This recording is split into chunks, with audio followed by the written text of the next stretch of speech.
It's an incredible setup here, incredible matchmaking, incredible storytelling. Oh, you had to come here. All these fighters that step in here are warriors, and all have my respect, and I'm into this game, yeah, we'll be into this, yeah. And we are live here in the Maverick Center, here in Salt Lake City, Utah. Folks, what a night. It is going to be historic indeed for BKFC 56. Whoever's the king of violence right here, this is going to be a great fight. Harry on the target for right hand from the great double champion. Who's the king of violence? I am! Combat fighting in its purest form, bare knuckle fighting in the city of angels. 80 seconds remaining. We've got the biggest announcement in the BKFC history we're about to make, so let's make that announcement. What's up, Knucklemania? The notorious Conor McGregor here. Ladies and gentlemen, the huge announcement that I have for you today. Conor McGregor, myself, and McGregor Sports and Entertainment is now an owner of Bare Knuckle Fighting Championship. Welcome to the big leagues. David Feldman, baby, we did it. He's now an owner of BKFC with us, and we're going to take this motherfucking thing all the way.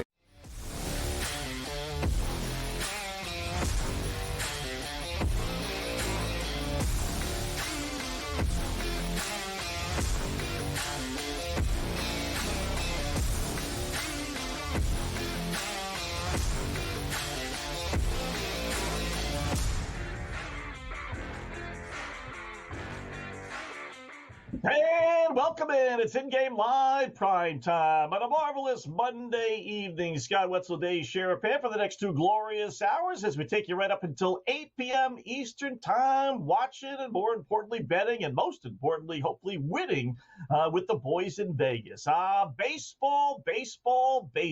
No Olympics, no preseason football, no college football just yet, no golf. That'll start on Wednesday. It's just MLB baseball to get to over the next 2 hours. And a lot we do have to get to, right? We got public parlay, PP time, 3 monster favorites, Yankees, Arizona, San Diego. We all know there's no way all 3 are going to win, so we're going to have to find the one that will not win, and who knows, maybe 2. Maybe this is one of those opposite pick nights where we go 0 for 3 with the public parlays and go opposite. We got the same game parlay, Dave. We got Black Clouds. We got Yankees as favorites. We got Kershaw on the hill. We may have the best day in, day out bet in Major League Baseball coming through again today. So we'll get to it all. We got guests, Mark Zinno, George Kurtz will join us, Cam Stewart, before everything is said and done. So what's going on, my friend? How are you on this Monday evening? Fighting it. Something got a hold of my throat, and it making me sound like the Godfather. I have an offer that you can't refuse. It's just the way I sound right now. But listen, we got nothing but baseball, which is fine with me. We got Cubs, Guardians, St. Louis, Cincinnati, Houston, Tampa Bay early. Some good games coming up here. August 12th is a special day personally for me. I made it to 54 today. So yes. Bet the over. Feeling good, not sounding good, trying to look good. Give me the goal horn, Vinny. Give me the goal horn. I love it. There you go. Yes, sir. Happy birthday. And can you get me something to shake the street? You should have texted me or something. I didn't know we would have done something special besides a blowhorn. I mean, we could have had some banners and some balloons and could have done all that stuff. Listen, I was a pick'em to just get on today, the way I sound. It was so we cashed that ticket. Now you got to find a way for the Pirates to break the 8-game losing streak. I'm trying everything I can. I went old school Padres tonight. I mean, that logo's something else. But yeah, Pirates, no Skeens. Skeens lost. Keller lost. Everybody lost. Somebody named Woodford's pitching against the former Pirate Musgrove. I don't know, Wetzel. Baseball season is cruel. It takes you through the spring. You know, it's a summer fling. And then as soon as you get close to football season, you get an 8-game losing streak. And it's time to go back to school, which my kids did here today. That's amazing, too, by the way. We were talking about that before the show started, right? They're back to – this is August 12th. Ridiculous. There were some months or there's some years growing up, we didn't go back to school until September 12th. You know, usually like the Tuesday or so after Labor Day, right? Whatever Labor Day probably. This is just like August 12th. Oh, my goodness. So we got a PP tonight. We don't get it every single night, Dave, but it's the public parlay. We don't generally get 3 teams, but we do tonight. So let's try and figure out. Maybe it'll be your Pirates. Which monster favorite tonight is not going to win? Because you just know, right? You've been in the business a long time. There is no way in the world the Yankees, Arizona, and San Diego are all winning. Stankies are a minus 350 favorite. Let me give you the number. Let me run them all down for the people, and they can follow along with us, right? We'll start with the Yankees against the White Sox, right? Minus 350 favorites are the Yanks. Yankees have won 84%.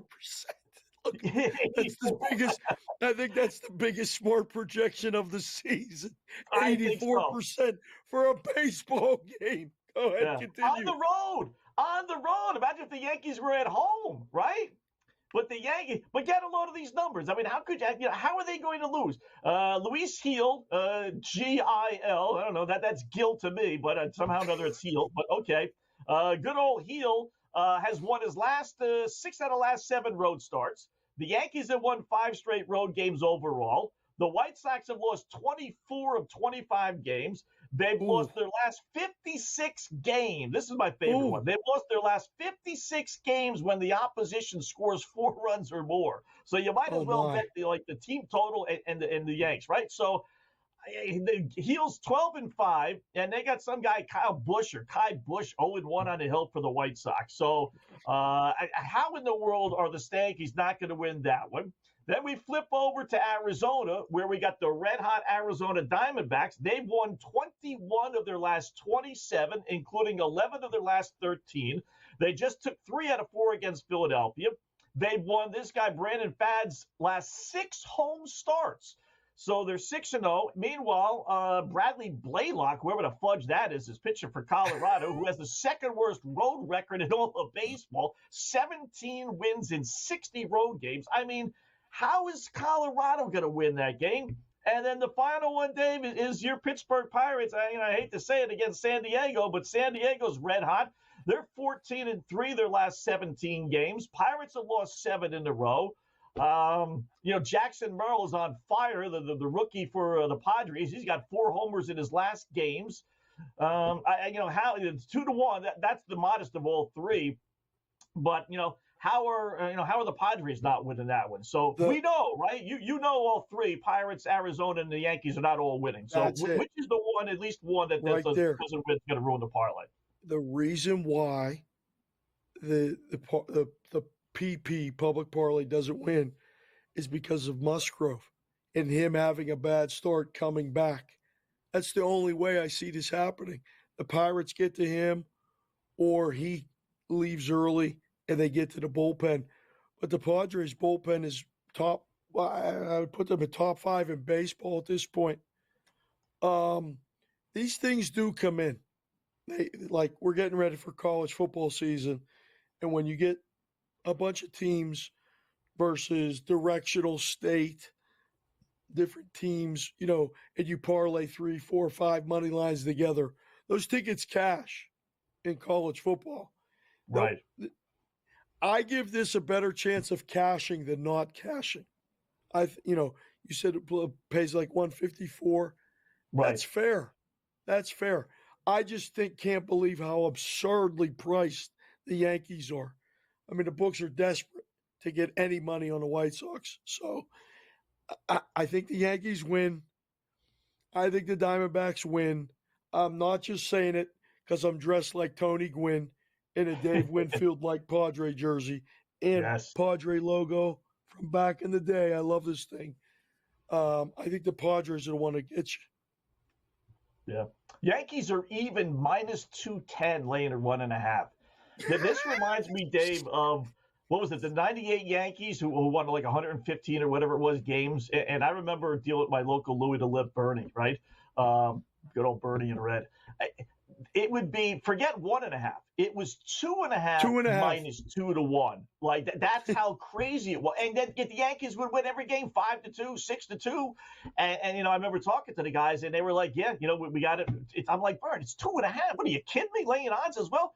He's like, no one's betting the opposition and the Yankees are doing nothing but cover it. So, and they couldn't take them away. Like they took the over-unders on Colorado games off the board early on when everything was like 15, 16 runs. But they couldn't do that in New York with the Yankees. It's a public team. They'd lose their business, right? But this reminds me of that. It's just like, already it's up to 2.5. I don't know what the Yankees did first batter. Maybe it's a ball.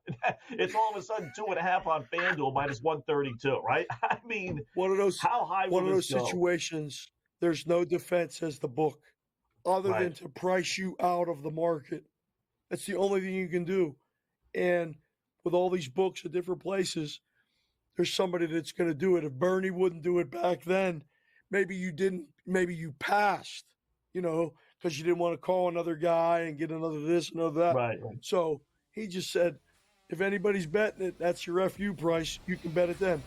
Yeah. All right, more coming up. In-game live, prime time.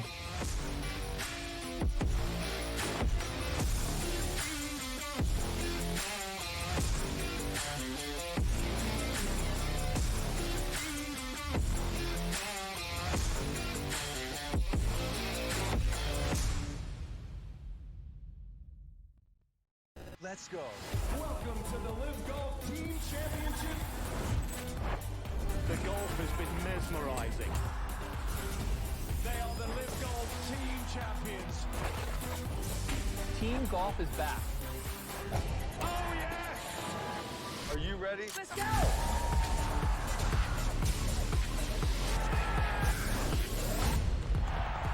That's what champions do.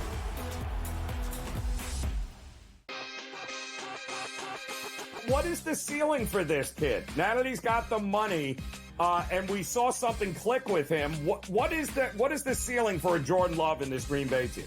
Deepest pass target group in the National Football League. 2 stud tight ends. They're legit 5 deep at receiver, 7 bona fide pass targets. Come on, man. This guy could be a stud. Top 5 quarterback. Game time decisions. Only on SportsGrid.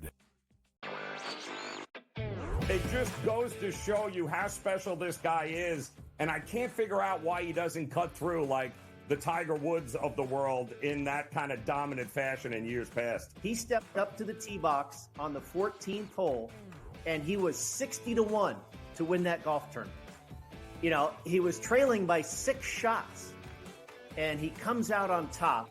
Newswire. Only on SportsGrid. However many units are on the line, however many people, however many cocktails, it's a perfect scorecard. And someone questioned him on one hole. He's like, well, one thing I never get wrong is the scorecard. And then we're on 13 and he's added up and he's like, this is wrong. I looked back from number 13 and I'm like, I'm missing $140 somewhere. I don't know where I'm missing it. And I'm looking back and I'm like, no, it doesn't match up on 11. And I got to track it back to number 7. Only on SportsGrid.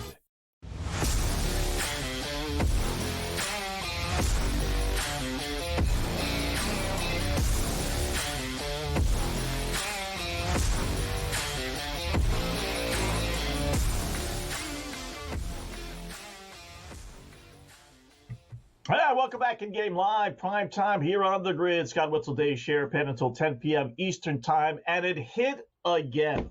I'm telling you, Dave, this is probably, when we look back on this season, outside of betting against the White Sox, and that you got to lay, even tonight, minus 350, right? But generally speaking, you got to lay 2-1, right? So throw the White Sox situation out. This is probably what I'm about to tell you, the day in, day out, best play on the baseball board. I keep on telling people this. I'm hoping they take advantage of it. I know the guys on the podcast are.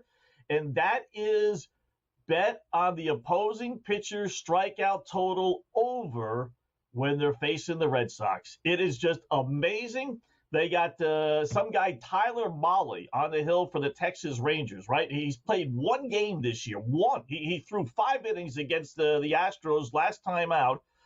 He struck out 2 over 5 innings, right? The number was 4.5. He already has 5. They're just pitching in the bottom of the fourth inning. I mean, the Red Sox are a strikeout. They win. I'm not saying they don't win games or whatever, but they strike out a gazillion times. They don't have the most for some goofy reason, but when it comes to starting, they're third. I think Seattle's 1, I think Oakland 2, and then Boston 3. But I'm telling you, out of 7 games, Monday through Sunday, I bet that hits 5 out of the 7. Week in, week out, doesn't matter who the pitcher is. Sometimes you get like the bullpen committee, so you don't get a number, but it's amazing. It is like the number one play. Just keep on. I don't care who it is. I don't care if it's lefty, righty, home, way, day, night, whatever the case may be. The Red Sox are just a strikeout machine. And the guy, like I said, in the bottom of the fourth inning, he already has 5 strikeouts. Another winner. Yeah. I mean, it's August 12th. You can't change who you are. Right. You have to set a reminder between you, Vincenzo, the new guy, Robert, set a reminder. Ding, ding. Red Sox, starter. Bet the other team over. K's. I don't know. We need a graphic. We need a segment. We need a stinger. Something. We're running out of time to keep making these things right. You know what I mean? Pretty soon you're going to be wondering, what the hell did I bet on, Arizona State for? What was I thinking betting on Toledo minus the points? Like, we got to bet on things we know. So over LSU last year, right? I think every single game went over last year for LSU. I think. If not, then the last one maybe went under, maybe their bowl game. But that was one of those where you just like keep on over. But yeah. Why didn't we do that in the S&W? We should have done that in the S&W. Right. We should have. Damn. We got to line up. I went through. I'm starting my college football preview. I got through A, B, C. I'm into D now. It's a long process, right? It's really. But you got to do it, right? Otherwise, you have no, basis. But college football is tough because of all the transfer portals. But you got people that rank the transfer portal, transfers and then all this other stuff. But I am starting to do my college football work. I hope to get it done by the end of the week. So wait a second. Are you doing by alphabetical order? Yeah. I go by alphabetical order. You're only on the D. Yeah, I'm up to Duke. At least it's DU, so there can't be that many D's. Duke, I think that's the only one. So I'm and there's no E's. Well, actually, no, there are E's. What am I saying? Yeah, Eastern Michigan, Eastern Washington, Eastern Yale. There's a lot of E's, actually. Yeah, I know. All right. I got a long ways to go. That's another season.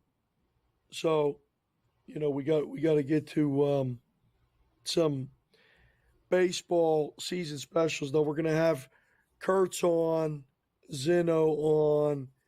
These are Yankees guys. It's probably one of those nights that Judge hits a homer, no? Tonight? Would you bet on that? I would guess. All right, there's a season special. Yeah. What does that say? 155. Plus 155. On what number? 60. 60? Yeah. 63 is plus 340. You can bet on him to win the Triple Crown, which I don't think he's going to do at 9-1. You can actually bet no at minus 25-1, but who wants to do that? Like 25-1. You can bet Ohtani as well. I don't think Ohtani's going to win the Triple Crown with Marcell Ozuna right on his heels. So one of those two are going to win one of those three. Do you think Judge gets 60? I'm not sure. It's like he's going to fall 58 or 59, no? Yeah. He's like all home run hitters, right? They go on those little runs, and he could hit 5 in 3 days, or he could go homerless for 2 weeks. So the question is he going to stay healthy? Which he seems to been able to do that, right? But will they sit him? The good thing, if you want to bet the yes, is that they're battling Baltimore, right? And then it's big, because they're not only batting Baltimore for the division, but there's 6 teams, Dave, within a game or two of each other for the best record in all of baseball. And when you're thinking World Series, as the Stankies are, you got to get the best record. This way you get home field advantage. So even if they win the division, and let's just say they have a 4-game lead, 5-game lead final week where maybe you'd rest the guy, you want to get that home field advantage. So I think he will play, a good portion of the games. But 18 home runs, he's got 42 now. 18 home runs in about 50 games, that's a lot of home runs. I don't think he's going to get that. That's tough. That's a home run every other game. He'd have to go on some monster tear. Like, they're not giving you full value. Plus 155. That's a monster. 18 home runs. I'll give you the exact number. They played 119 games, so 120. That's 43 games. That's tough. That's really tough. Not going to happen. Yeah. I don't think it's going to happen. Yes, the book prices it knowing what you're going to bet as much as what they, it's not about what they think is going to happen. I mean, you just make a number and you can be like Bernie. Hey, yeah, that's kind of, are you kidding me? Like, that's 43 home runs. But what? And they just hang up the phone and say, that's the price. Here in the apps, you just shop around. It's a tough spot. It's a tough look. Yeah. It'll be very memorable if he gets over that number. Yeah, it will. Mookie Betts back for the Dodgers. No score. First inning, Yankees already 1-0.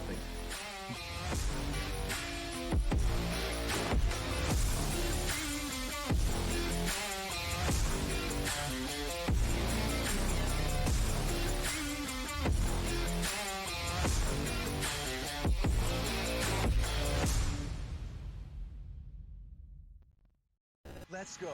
Welcome to the Live Golf Team Championship. The golf has been mesmerizing. They are the Live Golf Team Champions. Team golf is back. Oh, yes! Are you ready? Let's go!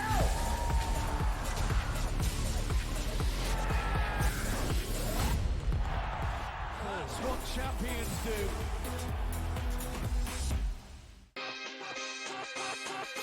What is the ceiling for this kid? Now that he's got the money, and we saw something click with him, what is the ceiling for a Jordan Love in this Green Bay team? Deepest pass target group in the National Football League. 2 stud tight ends. They're legit 5 deep at receivers. 7 bona fide pass targets. Come on, man. This guy could be a stud. Top 5 quarterback. Game time decisions. Only on SportsGrid. It just goes to show you how special this guy is, and I can't figure out why he doesn't cut through like the Tiger Woods of the world in that kind of dominant fashion in years past. He stepped up to the tee box on the 14th hole, and he was 60-1 to win that golf tournament. He was trailing by 6 shots, and he comes out on top. Newswire. Only on SportsGrid. However many units are on the line, however many people, however many cocktails, like, it's a perfect scorecard. And someone questioned him on one hole. He's like, well, one thing I never get wrong is the scorecard. And then we're on like 13 and he's added up and he's like, this is wrong. I looked back from number 13 and I'm like, I'm missing $140 somewhere. I don't know where I'm missing it. And I'm looking back and I'm like, no, it doesn't match up on 11. And I got to track it back to like number 7. Only on SportsGrid.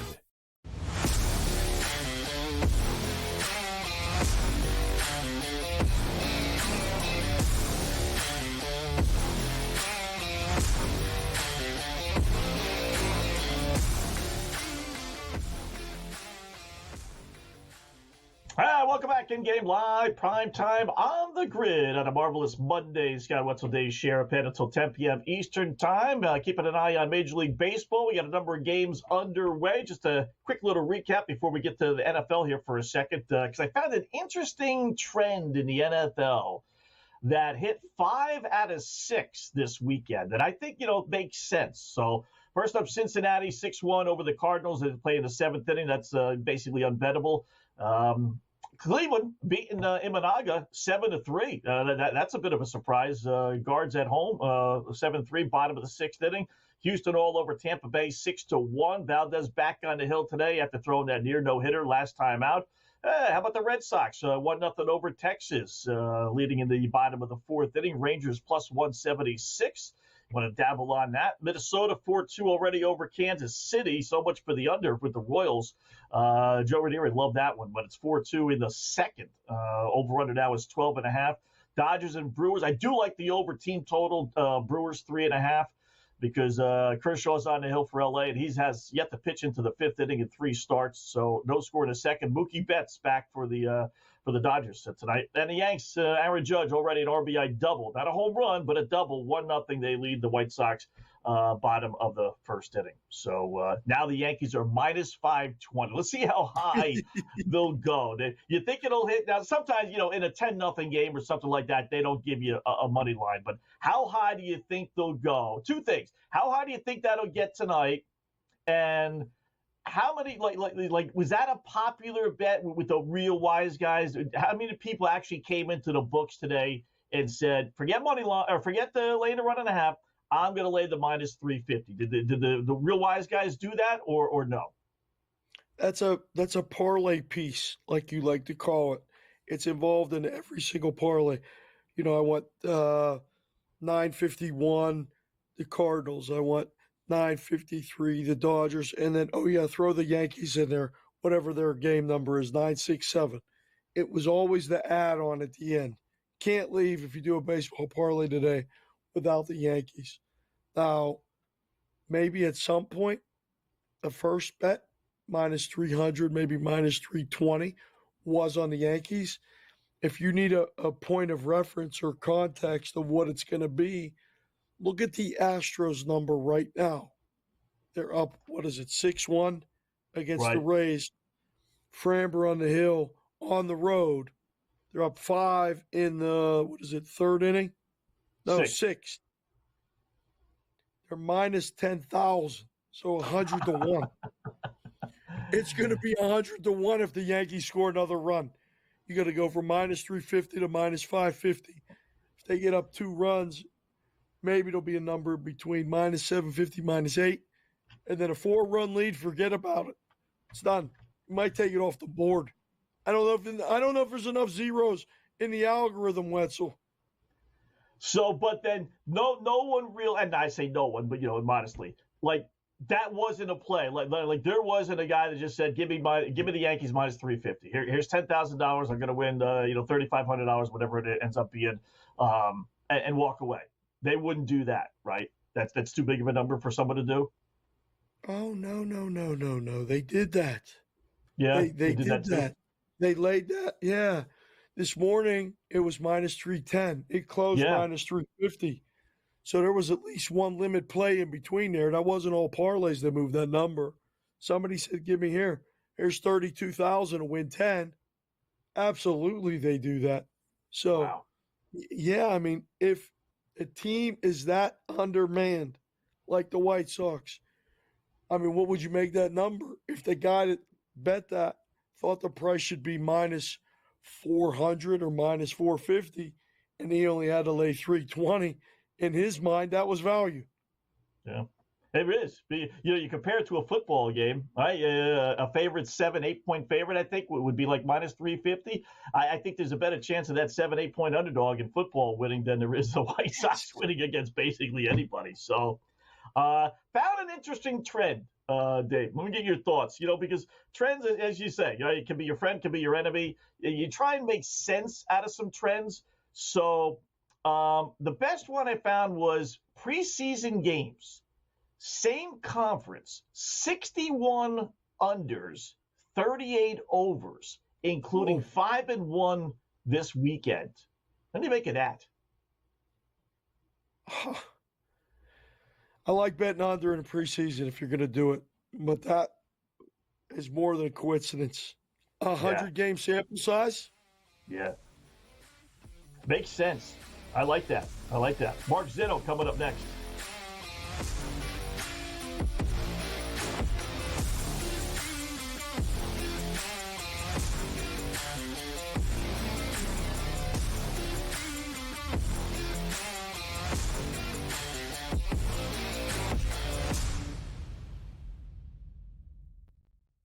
Let's go. Welcome to the Live Golf Team Championship. The golf has been mesmerizing. They are the Live Golf Team Champions. Team golf is back. Oh, yes! Are you ready? Let's go!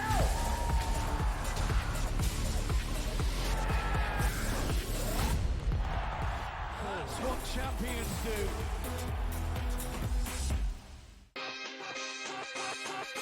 What is the ceiling for this kid? Now that he's got the money, and we saw something click with him, what is the ceiling for a Jordan Love in this Green Bay team? Deepest pass target group in the National Football League. 2 stud tight ends. They're legit 5 deep at receiver, 7 bona fide pass targets. Come on, man. This guy could be a stud. Top 5 quarterback. Game time decisions. Only on SportsGrid. It just goes to show you how special this guy is, and I can't figure out why he doesn't cut through like the Tiger Woods of the world in that kind of dominant fashion in years past. He stepped up to the tee box on the 14th hole, and he was 60-1 to win that golf tournament. You know, he was trailing by 6 shots, and he comes out on top. Newswire. Only on SportsGrid. However many units are on the line, however many people, however many cocktails, like it's a perfect scorecard. And someone questioned him on one hole. He's like, well, one thing I never get wrong is the scorecard. And then we're on like 13 and he's added up and he's like, this is wrong. I looked back from number 13 and I'm like, I'm missing $140 somewhere. I don't know where I'm missing it. And I'm looking back and I'm like, no, yeah, it doesn't match up on 11. And I got to track it back to like number 7. Only on SportsGrid.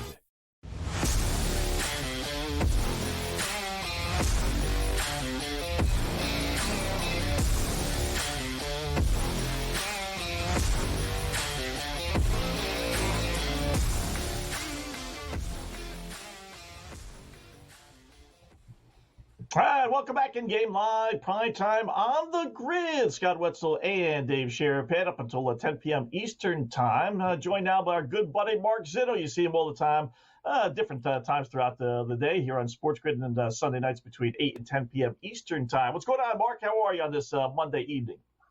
Gentlemen, I'm begging for runs at this point. Is what I'm begging for out of the Boston Red Sox. So let's get some here. Mark, have you ever seen a road favorite? The smart projection here was 84%. Your New York Yankees with Hill on the mound were literally, look at that.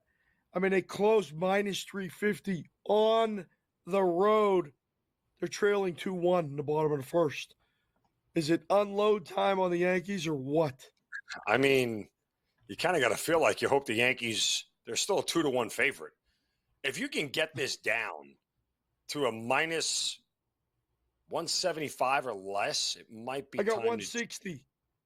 Ooh. Okay, good. I would probably jump in at 160. I'm seeing on the FanDuel Sportsbook minus 205 still. Yeah. So if you got a 160 out there, grab it. I wouldn't make it big, but I would grab it because, well, the problem is, remember, the Yankees can't hit lefties, and this is my concern with this team here. Granted, it is only the bottom of the first inning, so we got a lot of game left. But the Yankees typically have struggled with left-handed pitching, and this Kai Bush, who is not even a known commodity enough to get his own picture on ESPN.com. It's just a silhouette. Like he's not even an actual person. So that ought to tell you what ESPN knows about him. But beyond that, yeah, these are the kind of situations you lust after where you get a much better team playing a worse team. They get into an early hole, and the line I mean, as crazy as it sounds, it's almost like you'd rather have the White Sox push one more across here in the bottom of the first, take a 2-run lead, get this thing down to a manageable number. And even at that, I would tell you, too, if the Yankees team total is something below 5.5 at some point, which it probably won't be because they scored a run in the first inning, but that's another way to look. The White Sox bullpen is going to get involved at some point, and the Yankees are going to be able to score runs. And maybe that's it, Mark. Maybe, listen, it's crazy to bet a team 350, right? Even putting them in a parlay, it's kind of tough. But maybe you go team total. Maybe that's basically a pick-em type of bet. Go with the opposition, in this case, the Yankees team total. You're going to need 6 runs, right, which is a lot. Sometimes 4.5, though, depending on who's starting for Chicago. Maybe that's the best way to attack the White Sox. Yeah, again, I mean, it was an unbettable game with the numbers that were posted. So The only thing you could do is throw a shekel down on the White Sox money line. They could win the game outright, or try to find an alternate market that you were willing to get into. Maybe Yankees minus 2.5 on the run line if the number was more manageable. But again, still, those are not situations you really want to bet into often. Well, we were talking briefly during the break, and you had set some picks in. I don't know who Dana is, but I mean, there's games coming up, at night, and I got to ask you first and foremost. Wetzel came up with the public parlay of the night. Arizona, the Yankees was in there, and the Padres. All right, we got Yankees losing. I don't know whether they lose or not. Any chance the Diamondbacks lose to the Rockies tonight, Zin? Yes. And the reason why I played them first 5 is because Musgrove is not going to go deep in this game. He's making his first start since May coming off the IL. So I wouldn't expect to see him more than 4 innings. And then you're putting the Padres bullpen into the equation here, which is not terrible, but it's certainly not good. I mean, it's bottom half of the league in bullpen ERA and whip from that standpoint. So, there's always that chance. The Padres score less at home than they do on the road. And, it's one of those things where with Pittsburgh losing, 4 or 5 in a row, 7 in a row, I think they've lost now. 7. Yeah. It's a bad time to jump into a streak like this because, again, at some point, the Padres, who have had a lot of luck over the course of the last couple of games, if you saw some of the ways they came back against the Marlins, it's like, all right, well, that may come back to bite him here, given that they're home, even though they did lose yesterday. Still, I didn't want to play full game here. If the Padres can't score early against Jake Woodford, who has a ERA of 7.4, then guess what? I don't want to be involved late in this thing. So you're getting a short Musgrove here. Padres bats hopefully stay hot. Take them first 5. All right. How about Arizona, Colorado? Another hot team. Mark, Arizona, 20-5 the last 25 games. Took 3 out of 4 against Philadelphia after dropping the first one. Maybe a little bit of a letdown. That would be my only concern here, but hard not to like Arizona tonight, I would think. I think you get runs. I'm still not a truster of Brandon Pfaadt yet at this point in time. I'm just really not. Bradley Blaylock is starting, or he's a reliever who's starting. So you're going to have a lot of the Rockies bullpen, which means runs are going to be scored. But again, Pfaadt is a guy that I just don't. There's too much inconsistency with him to know when you're going to get a good start versus a bad start. I mean, his last 3 starts, he's given up 10 runs over 17 innings. It's not, there's a lot of runs put up there. So I'm not really, dying to run to back Brandon Pfaadt as a heavy favorite in a game here against Colorado, who's bad. But I do think you get runs as long as the Arizona bats continue to stay hot against the Rockies. And with this number sitting at 8.5, there was a couple of 9s out there, I think, at one point. But I'm seeing 8.5. So DraftKings is still hanging a 9, and a couple of other books offshore are hanging a 9. So, but if you get 8.5, it might be worth a look there for the total. Zin, I got a dear friend of mine. He's a professional gambler. I call him South Dakota Mike. He's watching the show right now. He wants to know what's wrong with my voice. Yes. It sounds like crap, Mike. All right? But Zin's here to pick up the slack. Your voice sounds like the Cardinals and Royals who had yesterday off, playing 2 teams who played yesterday, stinking it up the way they have so far. That's what your voice sounds like. That's what it sounds like. But you know what else it sounds like? You were talking about totals.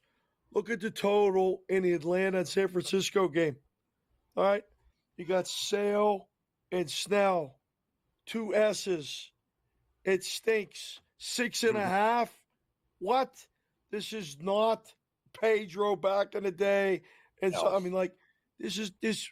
Come on. Is this for real? Is this too low? I mean, I was hoping we were going to get the 6 like we got last week with Scooble and Kirby, and I would have bet the over. The 6.5 to me is a little disconcerting from the standpoint of you're still looking at a Braves team that has proven they can't score. And even when they do score, their bullpen blows it in the 8th inning, giving up 7 runs like they did yesterday. But, there's some weird action coming in here, yet tickets keep coming in on the Braves, and yet the money keeps moving towards the Giants here, who opened up as a dog and are now a favorite. You get that line flip here. So I would lean San Fran in this spot here. The Braves bullpen, again, worked a lot yesterday, didn't pitch well.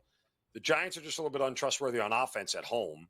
So, but again, I I think the Braves right now are in a tailspin, and I don't know that they can get out of it. And Sale, who was on an incredible run, guys, I think he went, prior to his last start, he went 14 of 15 starts, giving up 2 runs or less, including 8 straight before his last start.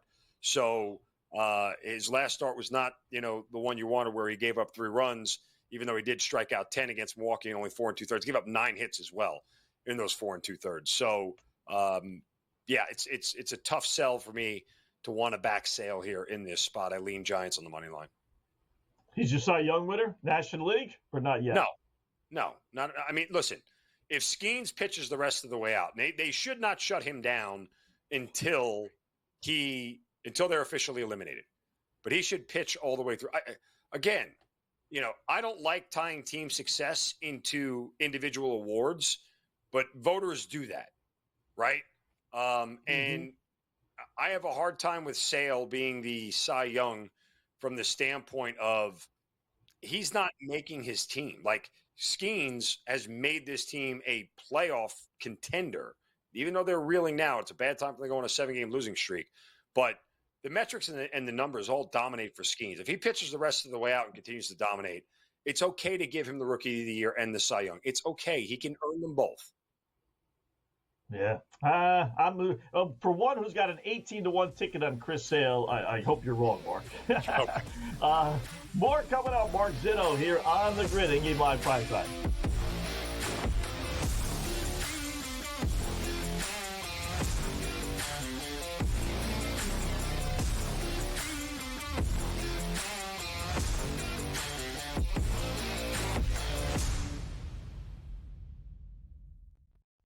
Let's go.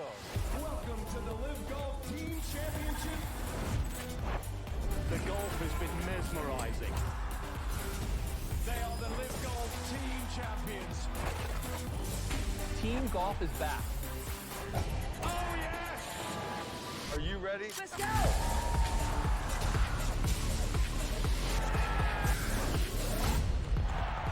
That's what champions do.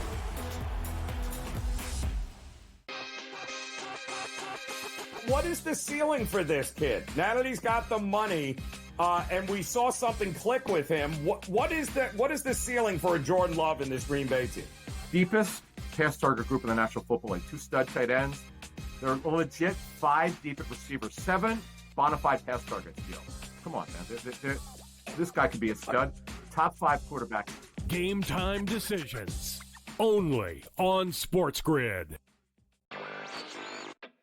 It just goes to show you how special this guy is, and I can't figure out why he doesn't cut through like the Tiger Woods of the world in that kind of dominant fashion in years past. He stepped up to the tee box on the 14th hole, and he was 60-1 to win that golf tournament. He was trailing by 6 shots, and he comes out on top. Newswire. Only on SportsGrid.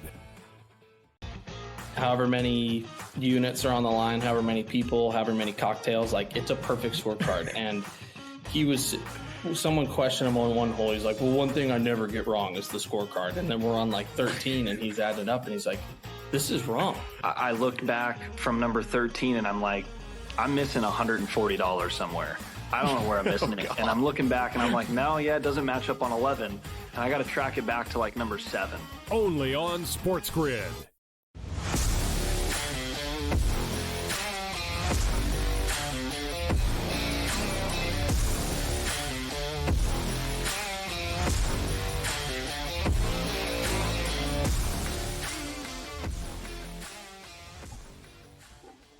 Hey, welcome back. InGame Live, PrimeTime here on the Grid. Scott Wetzel, Dave Sharapan, talking with Mark Zinno as we do a little football stuff here in a second. I do want to point out, Yanks now with the bases loaded, 1 out against Bush for the White Sox. And I must say, Chisholm, the guy they got from the Miami Marlins last week, he's on third base.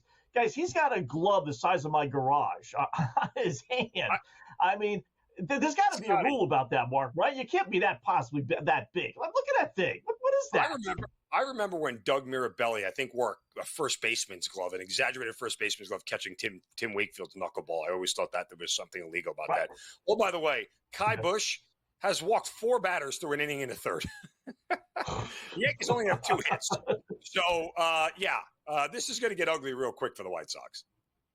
Oh, my goodness. already And ugly. if he's It's afraid gonna to pitch get to the ugly. bottom of the lineup, what happened? He's pitching No, a no, long no. sort right now. Yeah. I'm just waiting for it to disappear off of my app. As soon as it locks, something's going on. Right. You just mentioned ugly. All right. And again, I feel like my guy, South Dakota Mike is so dialed into the show. He keeps asking me, ask Zeno a question. Zin, preseason football this past weekend. A lot of games went under. There was some good, bad, and ugly. For you kids, that was a really good movie. The Good, the Bad, the Ugly. What'd you see, Zin? I mean, Caleb Williams right off the top, he looked pretty good. A lot of people ready to advance the Bears to the, NFC North Championship. Like, everybody needs to slow down, right? I mean, come on. Like, at this point a year ago, was anybody saying, yo, CJ Stroud's the real deal? Nobody knew anything. Nobody knows. And the kid played his tail off last year, and he's already a top 10 quarterback in this league. So let's pump the brakes on what Caleb Williams is and isn't at this point in time. You don't have a single data point, and no preseason game has ever given anybody a data point as to what any rookie is going to be in the NFL. I mean, coaches can see things, sure, but let's not exaggerate how good anything's going to be when it's all said and done. And don't expect him to duplicate what CJ Stroud did, which was a historic rookie season. So let's pump the brakes on all that here for a hot second and just let things play out. That said, believe it or not, I was probably impressed the most by Bo Nix. 15 of 21, 125 yards, threw a touchdown pass. Now, again, Nix is a guy that he's got the best coach in the league, or at least the best schemer and play caller in the league in Sean Payton, who dragged bad quarterback play to 7 wins last year. So if Bo Nix can be anything consistent, if he's going to end up getting a starting job, maybe it works out for him in Denver, but he has a lot less to work with than Caleb Williams does. He's got DeAndre Swift. He's got Cole Kmet. He's got DJ Moore. He's got Keenan Allen. He's got weapons all over the place. Bo Nix has nothing other than Cortland Sutton. So, there's a lot steeper hill for him to climb when it's all said and done about this year. But again, a lot of these guys, are just about getting game reps and seeing if they can command the huddle, play with confidence, not be overwhelmed by the moment. That's what they're sort of looking for. I will say this as you head into the second preseason game. This used to be the old third preseason game. So with all those unders, let's hope we get some, depressed totals here, especially in the first half. Like, I only generally tend to lean towards first halves in the preseason. I think you're eliminating a lot of variance about fourth and possibly fifth stringers, third guys who might not be on the roster, trying to make plays, weird things happening that you don't know. I mean, it's usually one or two outcomes, right? That the second half ends up blowing up and points are scored all over the place, or everybody's just terrible and it zeros across the board, right? Again, go back to that Falcons-Dolphins game where they scored, I think, 27 points in the first half. It was 17-10 at halftime, whatever it was, something like that. And I think they only scored 3 points in the entire second half when they pulled out Michael Penix and they pulled out all the Dolphins starters. Penix and the Falcons are a team that I would look to play over. Penix is going to play for at least a half, if not longer, and he wants to show out because he has to prove without being able to play this year that he's a viable starter at quarterback. So he's going to use every ounce of the preseason to show out. So the Falcons are a team that I look at offensively in the first half to be able to put up points. Yeah, 12-4 under it was. It's the rare time. I think most people bet unders in preseason games, especially week number 1, as you guys are talking about. 12-4. There's only 4 overs. How about this one, Mark, that I dug up? I mentioned to Dave earlier. I was looking at some of the trends. Since 2015, same conference preseason games, so 2 teams in the same conference, AFC or NFC, 61-38 under, including 5-1 last week. Is there a trend like that you would follow, knowing that, or do you just think that's just a fluke and you wouldn't rely on that? I mean, it's so hard to know with preseason. Like, again, these are all individual, non-connected events, and there's nothing to go off of. It's schoolyard football. They're not putting a game plan together. They're not scripting the offense. They're just calling plays to see what the team knows and what they don't know. So it's hard for me to believe that. I'll say this much. This is something I did look at. The Ravens have typically been incredibly dominant in the preseason when it comes to winning games. They lost their opener. So maybe Ravens money line might be a way to go if you get a short enough number in game 2, because The Ravens always seem to win in preseason. They don't lose all that often. I think it was a 19-game win streak they had snapped the final game of last year's preseason, whatever it may have been. I forget how long the streak was. It was like 4 or 5 preseasons where they didn't lose a game. But again, Harbaugh always really coaches well, and the young guys play well for him. So that's another team I'll look at in week 2 to say, okay, maybe there's a Ravens money line play that we can look at. By the way, just to jump in, go ahead, Dave. Well, I was going to say, I think that trend dictates too. Don't forget, intra-conference teams play each other more often. They showed nothing when they played during the preseason. That's right. So they're on the schedule. You know, Pittsburgh, Buffalo coming up this week. Nothing. We will show you nothing. So those are the games that go under. So there's the week 2 schedule. A lot of odd matchups and things like that. But when you look at it, is there something particular about the Jets that you took away from this weekend? The run game. I mean, it still seems to be there, right? And for as bad as the offensive line is and is questionable, they still run the ball fairly well. Bad in pass blocking, but running still works out pretty well for them. So, again, I think this is a team that in the preseason you could expect to run and grind it down. All right, there you go. Mark Zito, great job, Mark. Appreciate it, man. We'll do it again soon. Thanks, Mark. See you guys.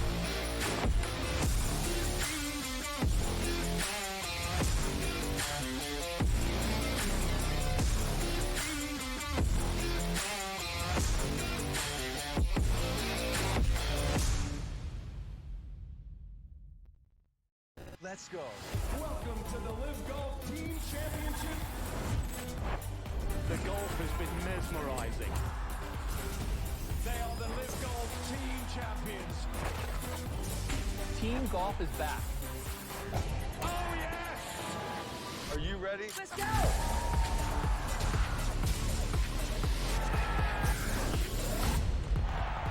That's what champions do.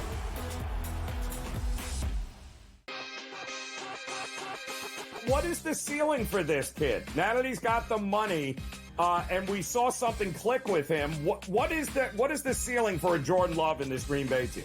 Deepest pass target group in the National Football League. 2 stud tight ends. They're a legit 5 deep at receivers. 7 bona fide pass targets, Gio. Come on, man. This guy could be a stud. Top 5 quarterback. Game time decisions. Only on SportsGrid. It just goes to show you how special this guy is, and I can't figure out why he doesn't cut through like the Tiger Woods of the world in that kind of dominant fashion in years past. He stepped up to the tee box on the 14th hole, and he was 60-1 to win that golf tournament. You know, he was trailing by 6 shots, and he comes out on top. Newswire. Only on SportsGrid. However many units are on the line, however many people, however many cocktails, like it's a perfect scorecard. And someone questioned him on one hole. He's like, well, one thing I never get wrong is the scorecard. And then we're on like 13 and he's added up and he's like, this is wrong. I looked back from number 13 and I'm like, I'm missing $140 somewhere. I don't know where I'm missing it. And I'm looking back and I'm like, no, yeah, it doesn't match up on 11. And I got to track it back to like number 7. Only on SportsGrid.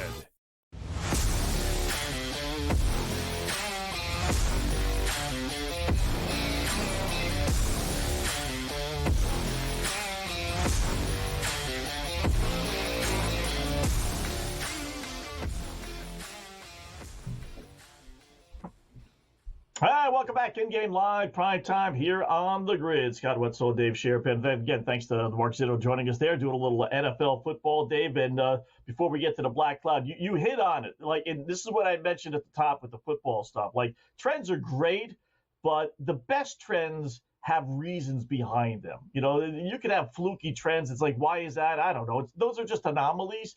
But, you know, the same conference under trend, I think you hit it exactly. These teams know each other, one, and they tend to play each other later in the season, two, and they're not showing anything. They, knowing that they got to play each other later on. So that 61-38, 5-1 this past week. The only issue with that is the NFL's wise to that. They only have 2 games this week that are same conference games. 6 this past week. So it's funny. Every time you find a great trend, you want to take advantage of it. And what happens, the NFL says, oops, nope, we're only going to schedule 2 games. So you only have 2, but still something to take advantage of.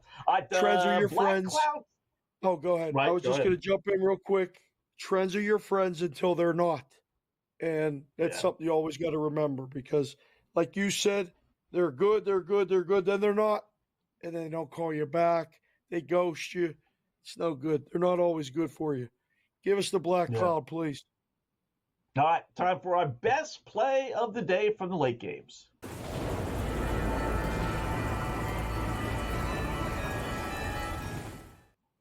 We're going to head out to San Francisco. The trolley cars, Atlanta Braves and San Francisco Giants square it off. Pretty good pitching matchup, right? Blake Snell for the Giants, Chris Sale, maybe Cy Young Award winner for the Atlanta Braves. You're going to go under, right? We're looking at a 2-1 game. Nah, not in my book.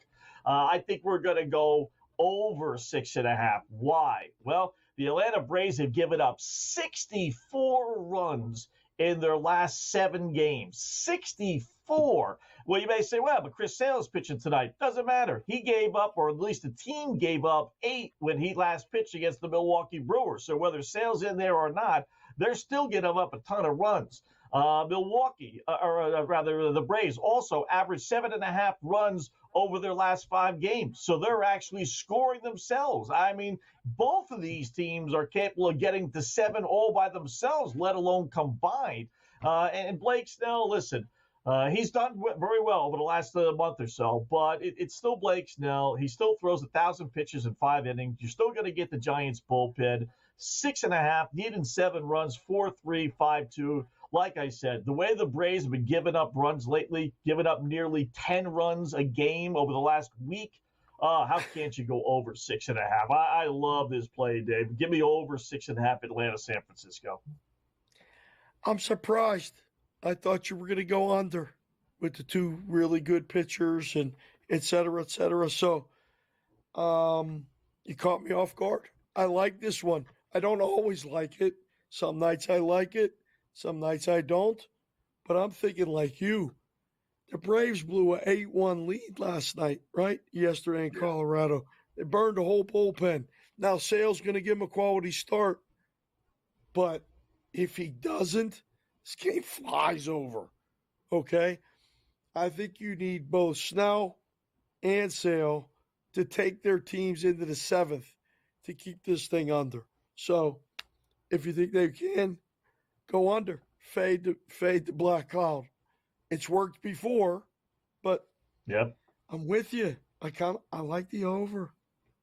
Yeah. Look at the run. 9 runs yesterday, 8 runs the day before, 6 the day before, 16 the game before, 8 the game before, 10 the game before, 7 the game before that. Wow. I mean, it's been a week, literally, since they've had just a normal game. And even that one was 4-3. So they've had 7 runs or more in their last 1, 2, 3, 4, 5, 6, 7, 8, 9 straight games. 9 straight. And a ton more after that, after out of a 4-2 against the Marlins. So I'll take my chances. Yeah, that's the Sale's big name, not Blake Snell big name, but I'll take my chances. As Mark said, it would be nice to get it to 6, but I won't get too greedy. I'll take the 6.5 and still go over. So boy, oh boy, this will be something if you stop this streak. That'll be something. Yeah. It won't be quite like the A's, and stopping the White Sox streak, but this will be a pretty big surprise to me. Yeah. Cubbies are coming back down at once, at least 7-2, 6-2. It's now 8-7 Cleveland over Chicago. So those betting the Cubs with Imanaga, even though he did not pitch well, certainly back in the bottom of the 7th inning. And the Yanks failed to score. So more baseball scores and everything else coming up next on the Grid.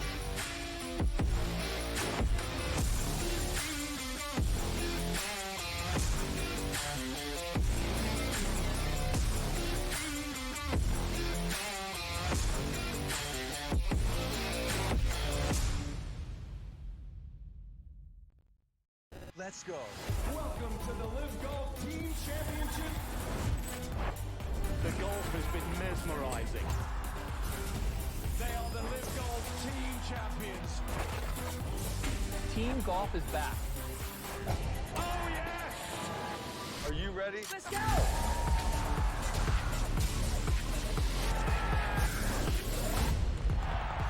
That's what champions do.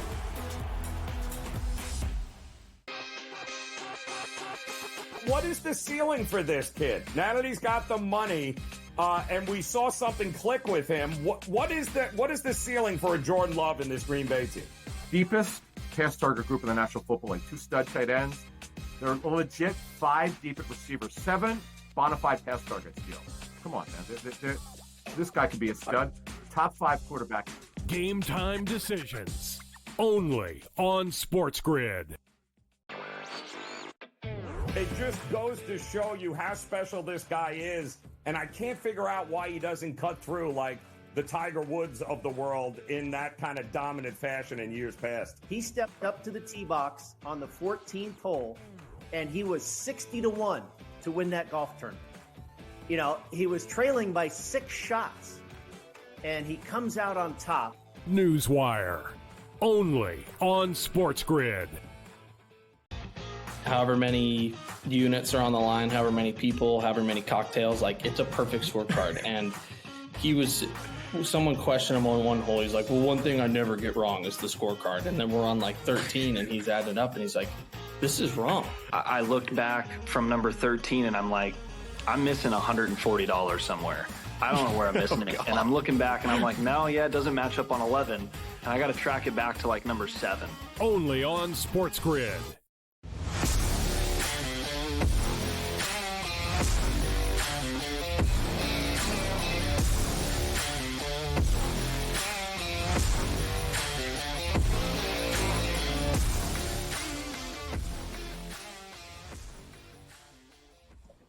And welcome back, InGame Live, Prime Time here on the grid. Hour number 2 of our 2-hour extravaganza. Scott Wetzel, Dave Sharapan until 10 p.m. Eastern Time. We got George Kurtz coming up in about 15 minutes. We get some baseball, NFL talk with him. We got Cam Stewart in about 45 minutes.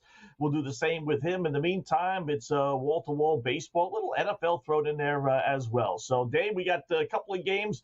Top of the 8th inning, I mentioned, Cubbies making a nice comeback here. 8-7, top 8 plus 220 against that vaunted Cleveland Guardians bullpen. But the way they've come, I do like betting on teams that, come back from big deficits, maybe still trailing, still getting a decent number, but plus 220 is worth a couple of shekels. Stankies failed to score again. This team is pathetic, Dave. They had the bases loaded, 1 out in the second with Soto and Judge up. Now, not like the bottom of the lineup.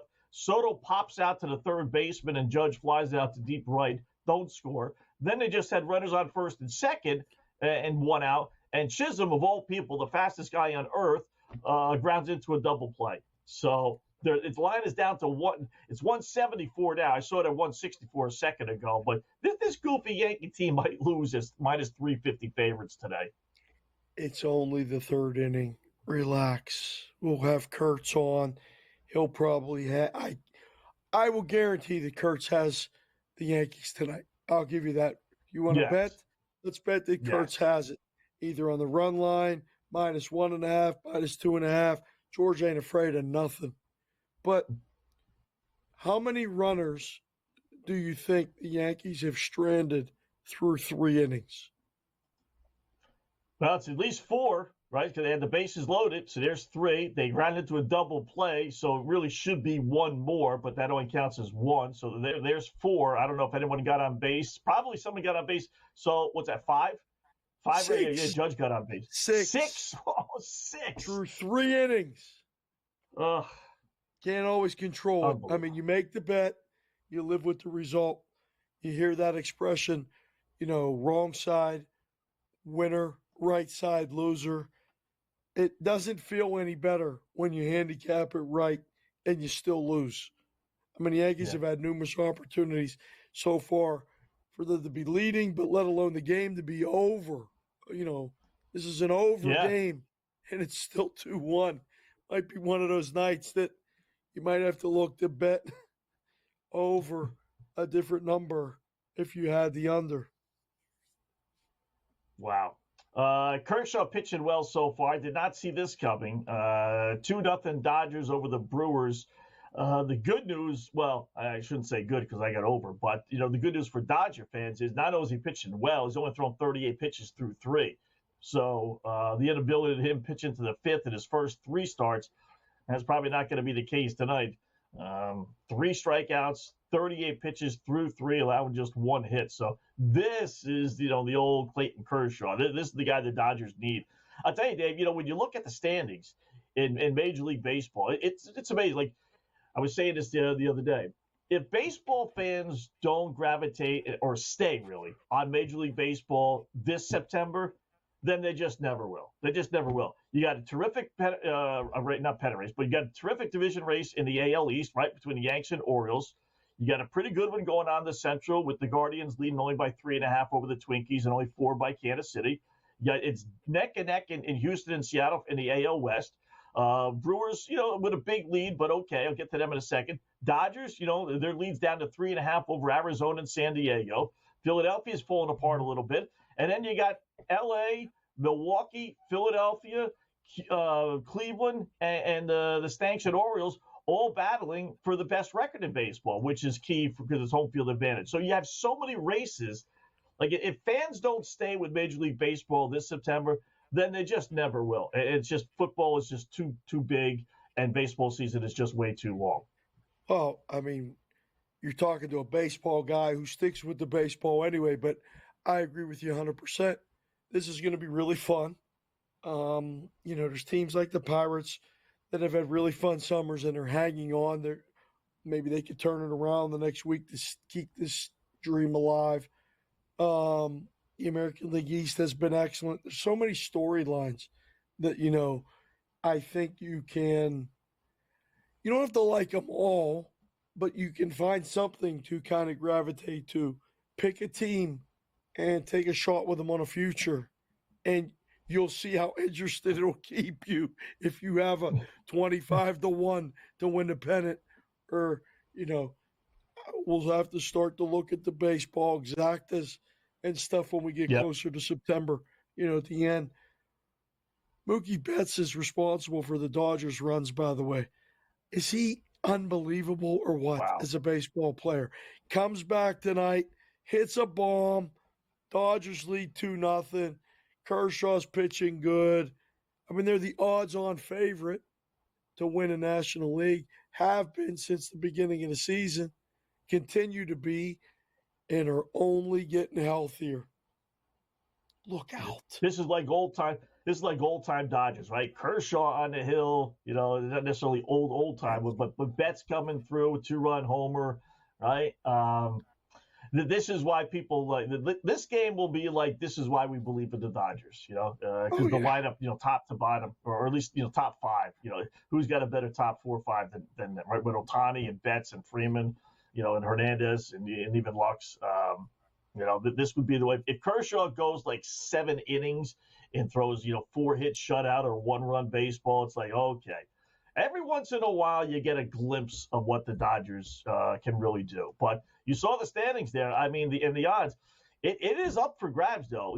But I will also say the Dodgers haven't had that great run, whereas Arizona and San Diego are right now. I mean, both those teams are not going to go 15-3 over the next 18 games like they both basically have done, over the last 3 weeks. They're going to come back to the pack a little bit. So despite their great run for both of them, they're still 3.5 back. But at least it's a race. It's not anything where, the Dodgers, I remember looking a few weeks back, the Dodgers were like minus 20-1 to win the division. And, I wouldn't want to be holding on to that ticket right now. I'll tell you that. No. There's certain situations where you go, like during the season, that's a good bet. At the time it was, but now they may be getting, it's not like the odds maker said, make it reasonable. You're still trying to keep the Dodger money off because of this. They're getting better. They're getting healthier. We got to bring someone in to start a game first time in months. Oh, call Kershaw. He should be good by now. It's like, right? It's not some kid from Double-A. It's Clayton Kershaw. So Dodgers just have different kind of problems than the rest of baseball. Pitching is one of them, no question. Starting pitching has a lot of question marks in the starting rotation. We'll see. This is big for Kershaw. This is big for the Dodgers. This is big for anybody that has them to win the National League and win a World Series. Pitch is good tonight. I sleep better tonight if I got the Dodgers. Yeah. Guardians 8-7. Cubbies now with runners on second and third. One out it's showing. Cubs are down to plus 134. So if you grabbed them plus 210, as I suggested a few moments ago, I don't know what's going on, but second and third, one out. Now it's locked. If the guards did a good job, they lost 7 straight, was 6, 7 in a row, I think it was. Then they won the final 2 games against Minnesota, really kind of salvaging that series. And I thought coming home that was, okay. That they survived, still had a little bit of a lead over Minnesota and Kansas City. Now it's down to pick 'em. I bet the Cubs scored. I bet it's 8-8. How about that? This would be. It is. It was at least, like I said, 8-8. Wow. Gets that bullpen. Blowing a 7-2 lead, 7-2, I think it was 6-2, 7-2, 8-2, something like that. Boy, that would be a tough loss. That would be a tough one. Red Sox lead Texas 3-1. George Kurtz joins us next. Talk some baseball with him.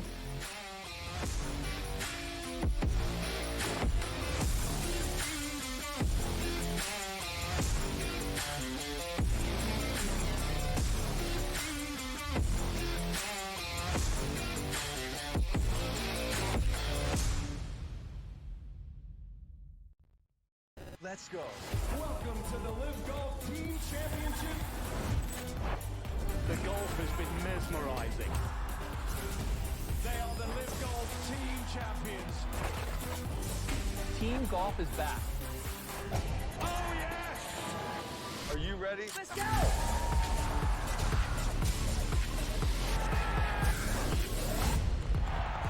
That's what champions do.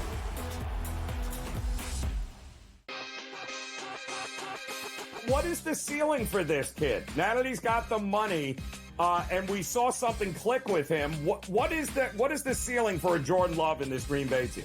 Deepest pass target group in the National Football League. 2 stud tight ends. They're legit 5 deep at receiver. 7 bona fide pass targets, Gio. Come on, man. This guy could be a stud. Top 5 quarterback. Game time decisions. Only on SportsGrid.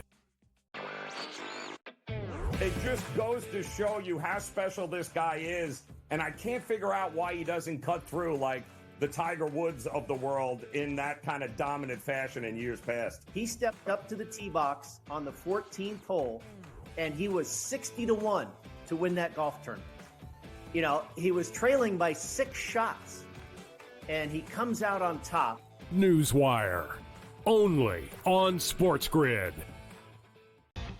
However many units are on the line, however many people, however many cocktails, it's a perfect scorecard. And someone questioned him on one hole. He's like, well, one thing I never get wrong is the scorecard. And then we're on 13 and he's added up and he's like, this is wrong. I looked back from number 13 and I'm like, I'm missing $140 somewhere. I don't know where I'm missing it. And I'm looking back and I'm like, no, it doesn't match up on 11. And I got to track it back to number 7. Only on SportsGrid.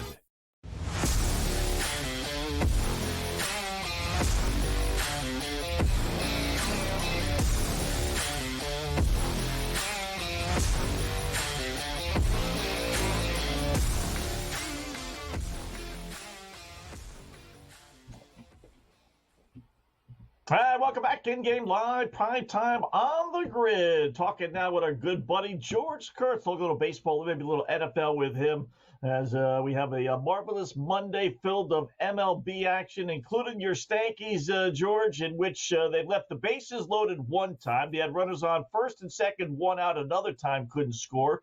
And somehow or another, they're losing to some guy named Kai Bush, whose ERA is close to 7, and the pathetic Chicago White Sox. But other than that, how you doing tonight, George? Oh, don't worry. That's where I was going to start anyway, right? It's not so much the guys they've left on base, Scotty, but it's a bugaboo of mine. Twice, I think it was the bases loaded one and the second and third one, that runner was on third with less than 2 outs.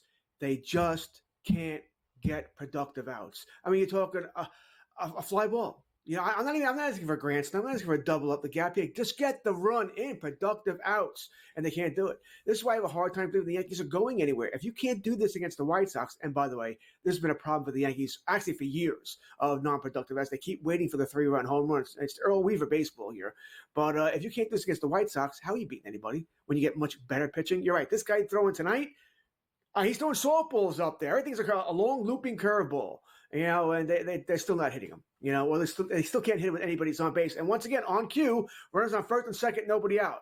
Anybody want to guess how many runs they'll score this inning? First and second, nobody out. We'll know by the time this segment's over. And I certainly wouldn't bet on any kind of massive amount of runs here. And the only run that was driven in was by Aaron Judge, of course. The only guy on the team who seems eligible or able to drive in a run here. So, yeah, I might be a little ornery right now.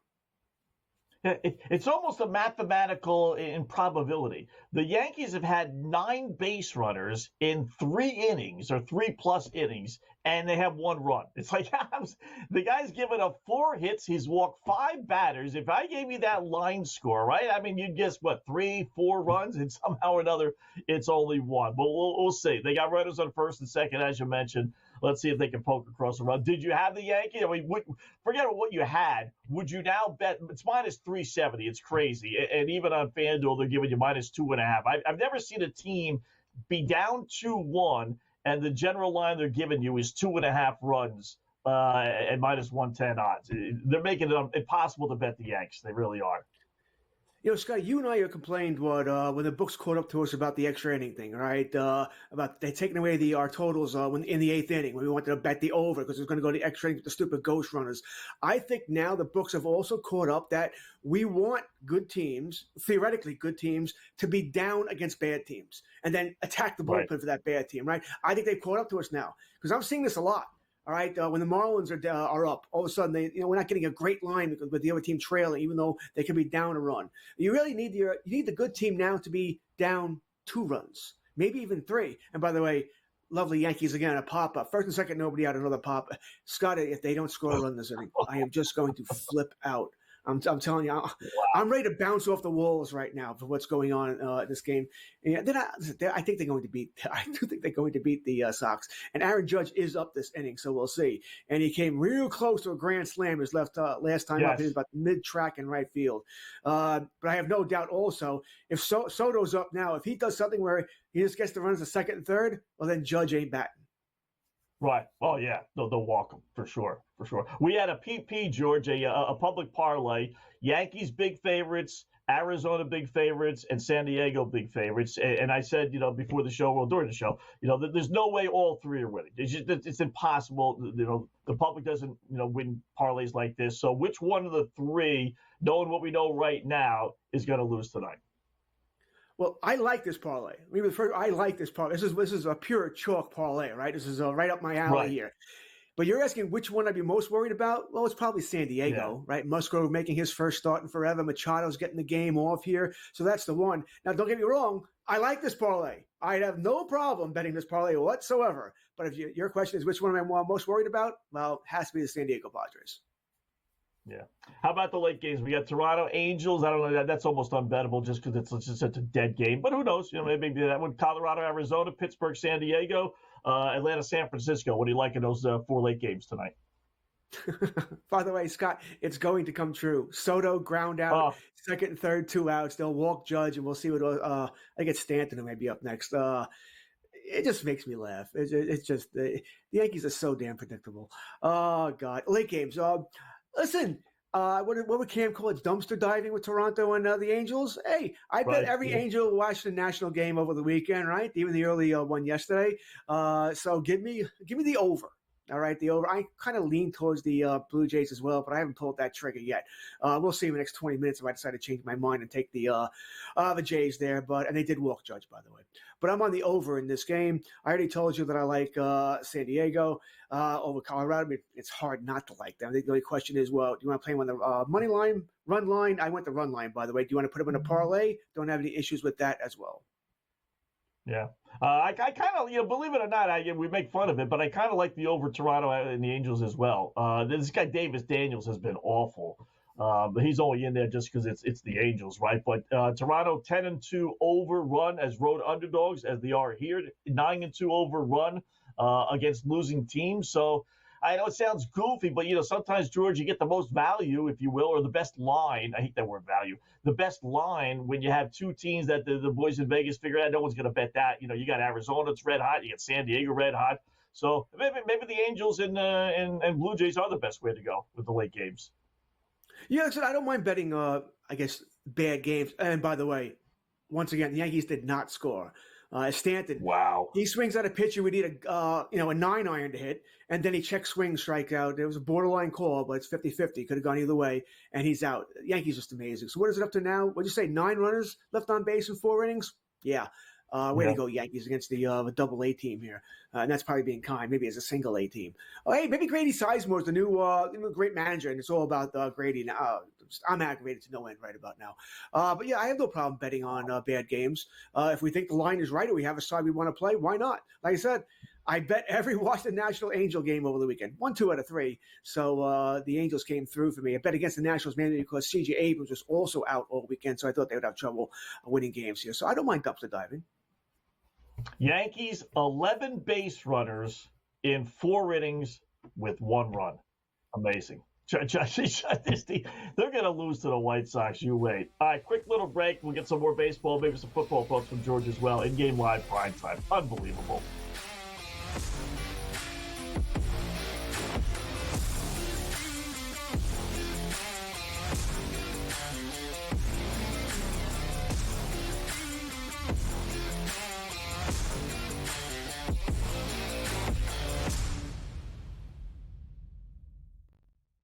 Let's go. Welcome to the Live Golf Team Championship. The golf has been mesmerizing. They are the Live Golf Team Champions. Team golf is back. Oh, yes! Are you ready? Let's go!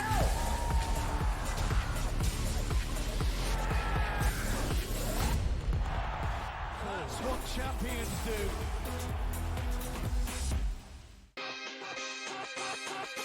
What is the ceiling for this kid? Now that he's got the money, and we saw something click with him, what is the ceiling for a Jordan Love in this Green Bay team?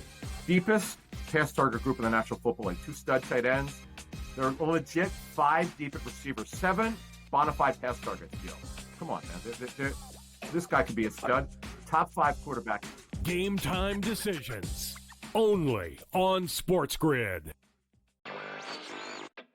It just goes to show you how special this guy is, and I can't figure out why he doesn't cut through like the Tiger Woods of the world in that kind of dominant fashion in years past. He stepped up to the tee box on the 14th hole, and he was 60-1 to win that golf tournament. He was trailing by 6 shots, and he comes out on top. Newswire. Only on SportsGrid. However many units are on the line, however many people, however many cocktails, it's a perfect scorecard. And someone questioned him on one hole. He's like, well, one thing I never get wrong is the scorecard. And then we're on 13 and he's added up and he's like, this is wrong. I looked back from number 13 and I'm like, I'm missing $140 somewhere. I don't know where I'm missing it. And I'm looking back and I'm like, no, it doesn't match up on 11. And I got to track it back to number 7. Only on SportsGrid.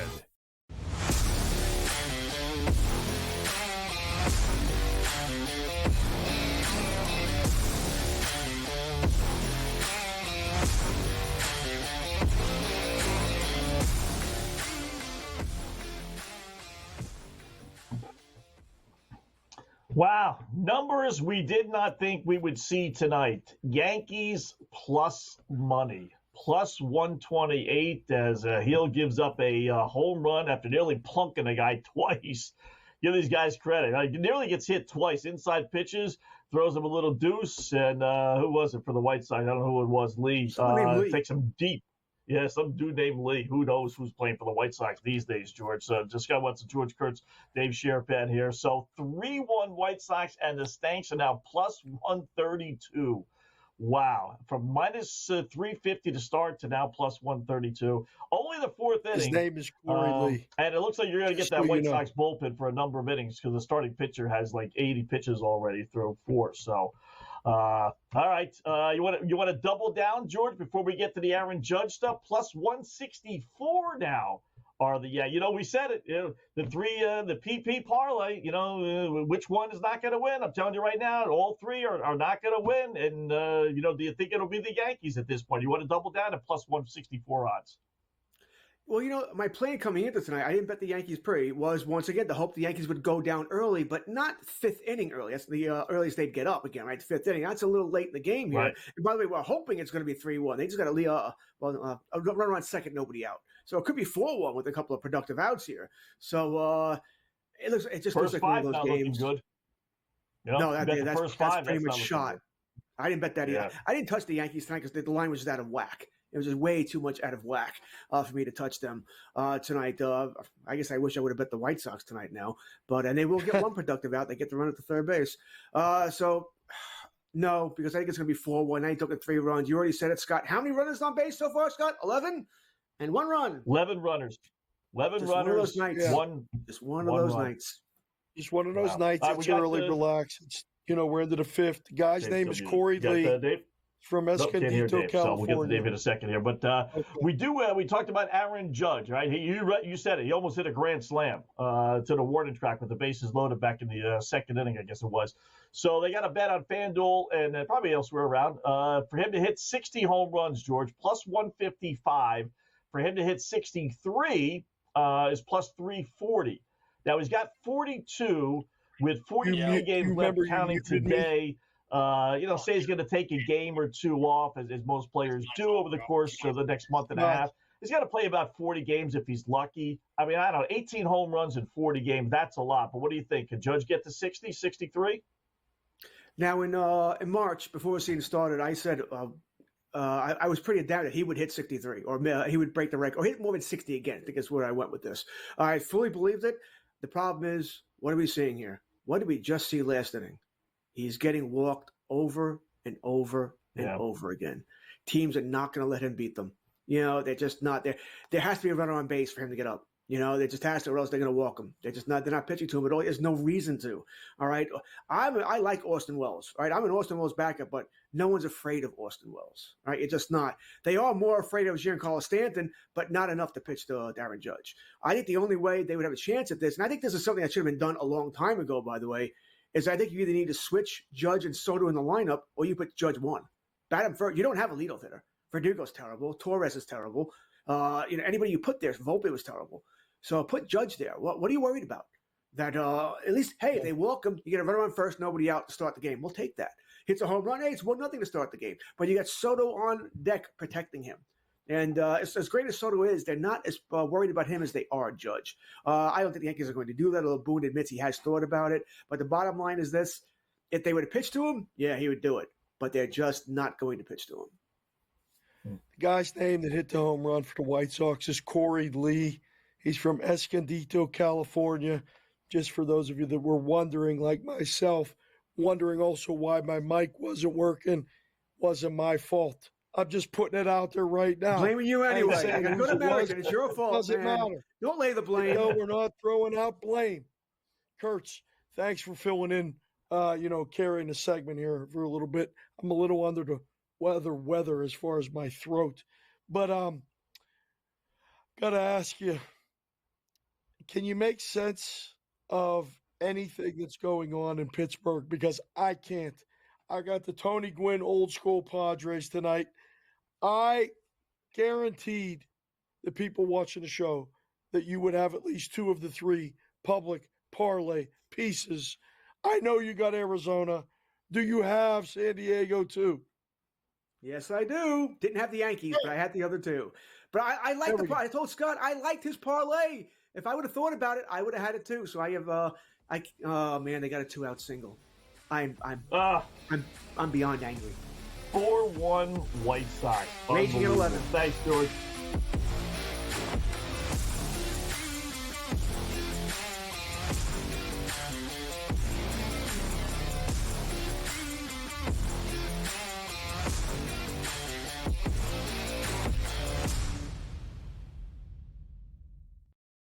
Let's go. Welcome to the Live Golf Team Championship. The golf has been mesmerizing. They are the Live Golf Team champions. Team golf is back. Oh, yes! Are you ready? Let's go!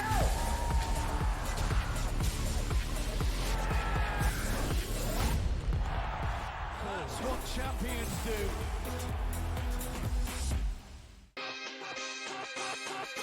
What is the ceiling for this kid? Now that he's got the money, and we saw something click with him, what is the ceiling for a Jordan Love in this Green Bay team? Deepest pass target group in the National Football League. 2 stud tight ends. They're legit 5 deep at receiver, 7 bona fide pass targets. Come on, man. This guy could be a stud. Top 5 quarterback. Game time decisions. Only on SportsGrid. It just goes to show you how special this guy is, and I can't figure out why he doesn't cut through like the Tiger Woods of the world in that kind of dominant fashion in years past. He stepped up to the tee box on the 14th hole, and he was 60-1 to win that golf tournament. You know, he was trailing by 6 shots, and he comes out on top. Newswire. Only on SportsGrid.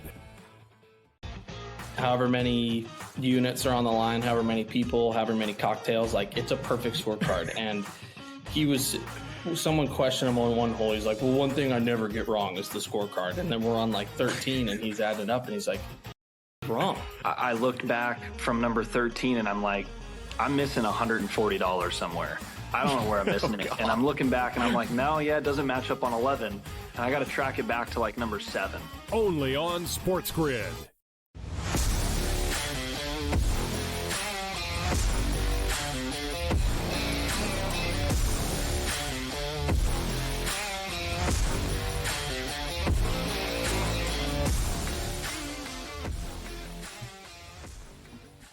And welcome back. InGame Live, PrimeTime here on the grid. Thanks again, George Kurtz, joining us for a couple of moments. We got Cam Stewart in about 10 minutes or so. In the meantime, yours truly, along with Dave Sharapan, looking at some of the baseball stuff, including our SGP Same Game Parlay.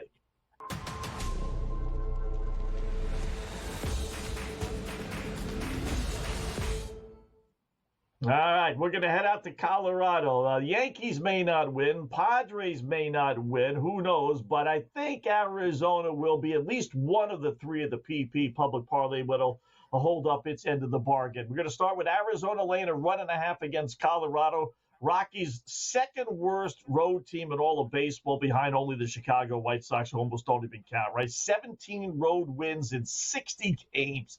That's embarrassing. It really is. So they're not winning. They lose 90% of their games by 2 runs or more on the road as well. So let's start with Arizona laying a 1.5. If Arizona's going to win, and they're going to win by at least 2 runs, chances are pretty good they're going to get at least 6 runs. So they're giving us plus odds on that. So give me over 5.5 runs, Arizona as well. And then we're going to go Lourdes Gurriel. He's been on fire for the Diamondbacks to get a hit, minus 3-1, which is a joke. Score a run, minus 130. 2 bases, so I'm hoping for a double, triple, maybe a home run to wipe out all 3. And then we're just to throw it in there, just to up it. We needed this to really get the odds to be over 5-1. Give me Colorado over a 1.5. I mean, they're going to score, right? I mean, they're not going to get shut out. Chances are pretty good. I'm looking for 8-3, 9-2, 7-3 type of game. So Arizona, Dave, minus a 1.5. Over 5.5 runs, Diamondbacks. Gurriel to get a hit, score a run, 2 bases. And then the Rockies, if we don't win this parlay because the Rockies lose like 7-0 or 7-1, I'm not going to be happy. But give me over 1.5 runs. Pays plus 515 when I put it in this afternoon. Some of these things, when you do these same game parlays, you're in the home studio today. So I don't have to think about you taking the train ride home tonight going, seriously, the Rockies only have 1 run through 5. Yeah. Like they strand 10 guys like the Yankees are doing tonight. You're getting aggravated on the quiet car, staring at your phone, going, we're into the 6th. Nobody's moving nothing. Got the Gurriel home run in the 2nd inning. He hit a home run, so you got all those other legs covered. And the Rockies are the thing that gets you. That's what I'm looking at right here. So at least now, I know you'll be at home. You can just turn the light off, tell the pets good night, and just roll over and go to bed. So I think that's the one that gets you. Hopefully, Gurriel, like I said, gets the homer, first at bat or double or whatever. So you take that sweat away and you worry about the Rockies. That's it. Yeah. Put that graphic back up there, guys. Did I see that right? The computer only has Arizona a 52% chance of winning as a -3-1 favorite. What's up with that? Man, I don't know. right? What does the computer know that we don't know? The Yankees are on the road. Now the price was bigger, and that was the biggest one I've ever seen. I have never seen in my 3 years now on SportsGrid an 84% baseball favorite, let alone on the road. So close comparable price. There it is. Not so good. Not so smart moves projection right now. 84%. Come on. You can't have an 84% baseball game. But now you get the Diamondbacks, 52% and only, 30 cents cheaper. So for the numbers, guys, it's an interesting dichotomy. Guardians close out the Cubs, 9-8 final. Wetzel, what a sweat that was. Whew, that was. We did. Although you know what, and this maybe you have these nights. There's just certain nights where what's supposed to happen just doesn't happen, right? I buy into that kind of trend. Not that the Cubs were a monster favorite today, but with Imanaga on the hill, the Cubbies were 17-5 in his 22 starts this year. I mean, they were slight favorites on the road, but they were supposed to win. With him on the hill that game, they lose. Yankees obviously supposed to beat the White Sox. They're losing. Maybe it's just one of those nights, even Colorado and Pittsburgh find a way to win. A White Sox, White Sox, Pirates, Rockies parlay would pay about 30-1 from the beginning of the game. So if you put a couple shekels on that, maybe it's just one of those nights. Yeah, how about that kind of parlay? Forget the plus 154. Right. But problem is that the Rockies and Pirates don't have the same time. That's the problem. I think you could, can't hedge. Play multiple things in game. But yeah, I don't know. I grabbed the Yankees plus 1.5. I'm a sucker for a good price. So I took them plus 1.5 plus money. So they don't have to win. They just have to score. I need them to score 2 runs. Take that. Come on. White Sox bullpen is bad, right? Bush is still in there. He's thrown 88 pitches. I'm seeing the corner of my eye. They're in the 5th, so he's not going to go much more than this 5th inning. So you're going to get 4 innings, 6, 7, 8, and 9 out of the White Sox bullpen. So at least, if not maybe even here in the 5th. So you got to figure. It's one thing to lose, 9-8, something crazy happens. White Sox back comes alive. But to lose like 5-1 or even 4-1, you pitched lousy and you can't hit. Boy, that would be like it's baseball, though. Yeah, right. It happens. It happens. I mean, look what Kershaw's doing right now to the Brewers. It's 4-0. Shutout into the bottom of the 5th. Pitching a gem. Nobody saw that one coming either. So I can't wait for the surprises that are coming in the rest of August and into September. It's fun, I wanted to ask you, let's tie up the Olympics real quick. What was your takeaway moment? Because the last 2 minutes of the gold medal game by Steph Curry was unbelievable. That was fun. He carried the team. I can't believe he didn't win tournament MVP. That was awesome. When did they start giving out the MVP? I don't remember that, Dave. Is that something new? Maybe I just missed it, but I don't remember like an MVP for the Olympics. I don't know if that's a this. Yeah, right. I mean, it's kind of weird, but yeah, that picturesque shot of Curry's over Wembanyama that's kind of going around the internet now when Wembanyama's jumping in the air and he's like spread eagle there, and you see the ball and Curry. I mean, that is pretty cool, right? Between the last 2 minutes of that and then the last 2 minutes of the women's basketball, right? When everything is said and done, you know, we all enjoy Simone Biles and Katie Ledecky and everything, but ultimately, when everything is said and done, what do we all gravitate to? Basketball. You know, it carries really the Olympics. So, but the women, that reminded me, remember Kevin Durant a few years ago when he was with the Nets and he hit that shot at the end of Game 7? It was either Milwaukee or Philadelphia, and his toe was on the line. So instead of the Nets winning, they went to overtime and lost. Same type of thing. Right. This girl, same thing. Her foot was clearly over the line, but man, you got to, if you're down 3, you can't go across the line, honey. I mean, you got to know where you are in the court. So USA got lucky. You do. They did. Yeah.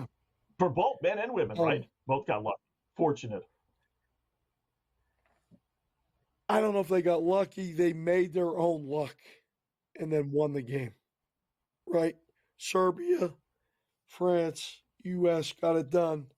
I don't know if they got lucky. U.S. women? Serbia choked. Oh, you think? Oh, yeah. 0 for 9 from three-point land. 13 threes in quarters 1, 2, 3. 0 for 9 in the fourth quarter. They absolutely choked. They definitely did. So, Pam Stewart coming up next.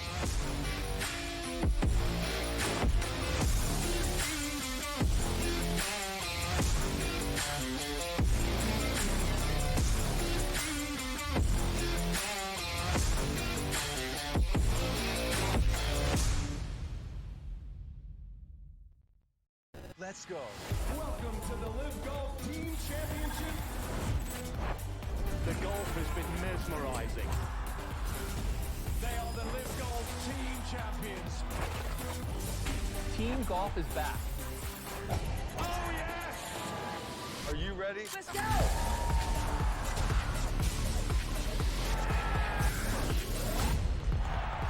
That's what champions do.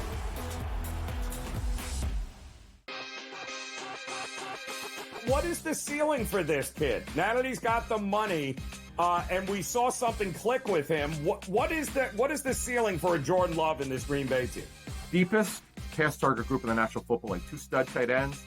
They're legit 5 deep at receivers. 7 bona fide pass targets. Come on, man. This guy could be a stud. Top 5 quarterback. Game time decisions. Only on SportsGrid.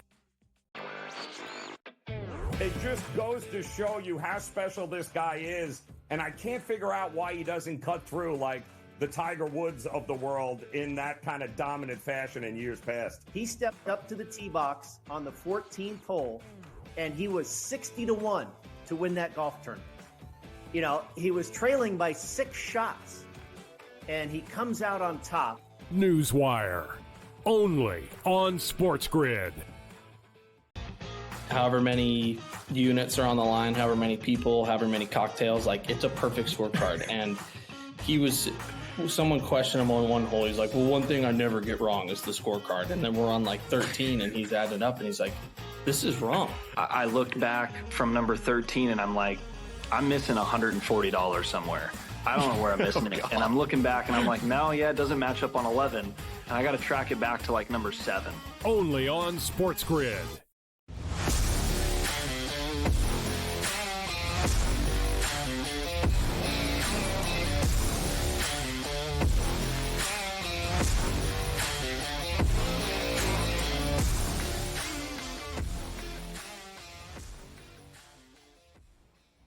All right, welcome back InGame Live, PrimeTime on the grid on this Monday evening. Stanky's making a little bit closer, down 4-2 against the Chicago White Sox. Let's talk a little baseball with our guy, Cam Stewart, takes over top of the hour along with Gabe Morency. What's going on, Cam? How are you on this Monday evening?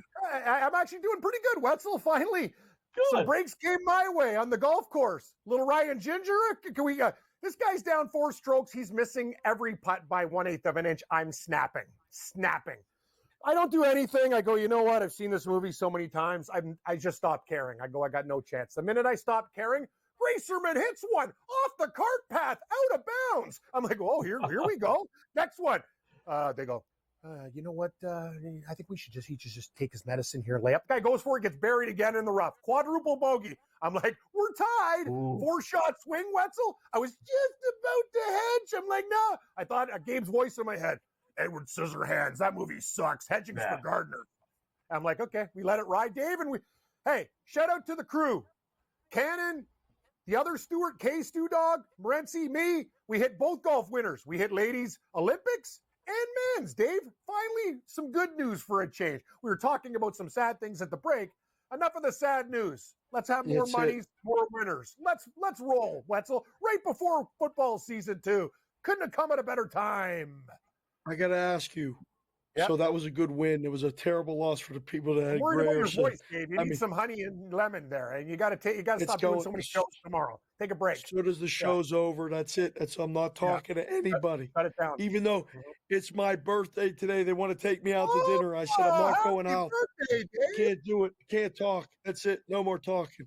But you could have a birthday and just let them do the do? talking. Just we'll put you like in a mask and just tie you to the chair and enjoy yourself, right? Just what did Kuchar do? Right? Why did Kuchar have to finish this morning? He's an idiot. That's it. He's an idiot. Yeah, like we get birdies. We get at Sharapan's. Actually, we get at, that's what we're talking about with George Kurtz. His family's away. We get at Kurtz's. Lots of Pepsi. Here's the deal. I don't understand what the hell is going through this guy's head. Is he a stooge? Yes.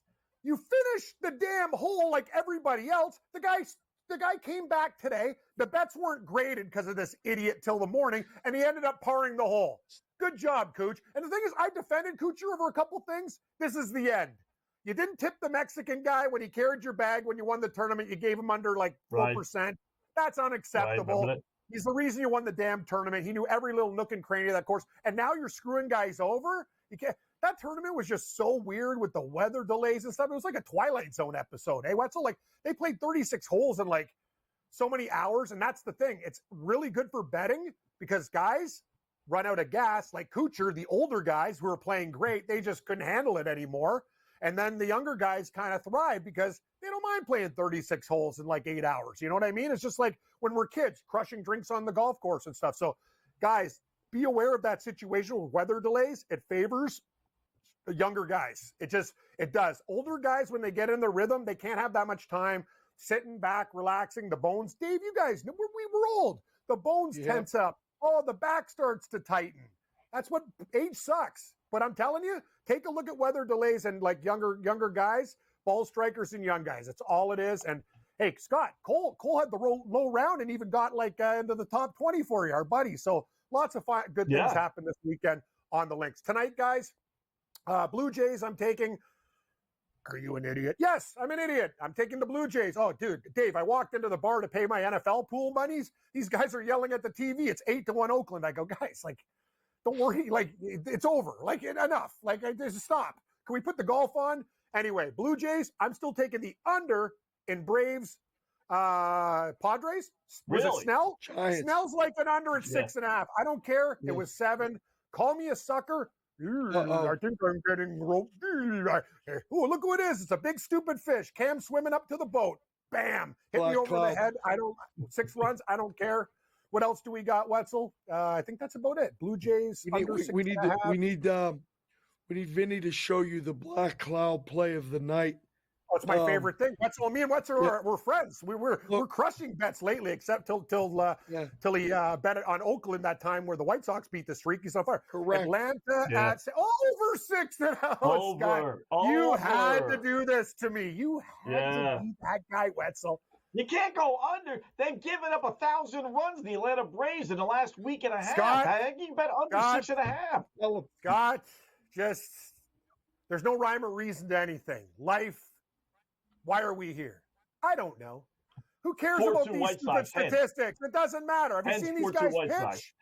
What is it? 4-2 White Sox? 4-2 White Sox. Wait. We're talking I about can't wait making for no sense. No, I'm right? actually. I don't tell Kurtz like he's coming on with me and Gabe. Oh man, if the White Sox beat the Yankees tonight, we got fireworks. Oh, he's coming not up gonna be at 10 happy. o'clock. We It's had him gonna on be before. amazing. And I love Kurtz. He's Yeah. my guy. I hosted with him on Saturday night. But if they lose to the White Sox, extra Kurtz rage tonight, along with Morency's rage and my sweat.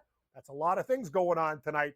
Take the under, Scott. I don't care what your stupid dark cloud says. We were friends for a while, and then you turned your back on me. What kind of friend are you, turncoat? All right. How about Hey, Arizona would you take Cardinals? away? No Rockies win, right? The Rockies can't win that game. Anything, Scott? Yes, the Rockies can win. I'm not betting them. I actually parlayed. I did the old public parlay tonight too with the Diamondbacks and There you go. Padres. Yeah.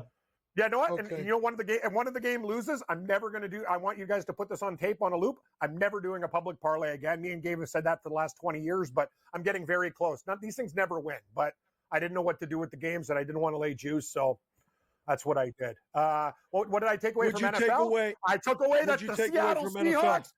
I love what they did. I don't care if it's the Chargers and they have guys hurt.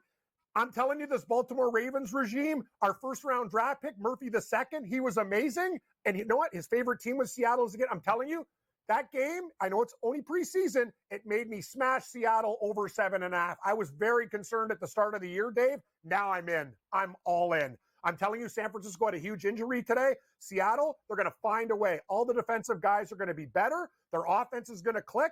I'm telling you, as long as Geno Smith doesn't screw it up, and I actually like what I saw from Howell in the game. Oh, he's having a bad camp. Is he? He's fine. Every young quarterback did great this weekend, too, by the way.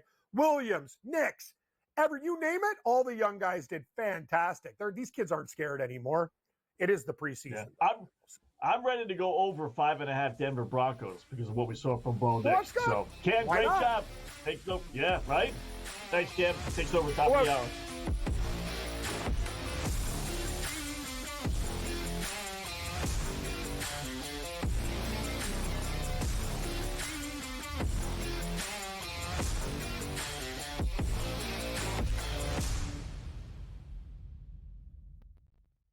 Let's go. Welcome to the Live Golf Team Championship. The golf has been mesmerizing. They are the Live Golf Team Champions. Team golf is back. Oh, yes! Are you ready? Let's go!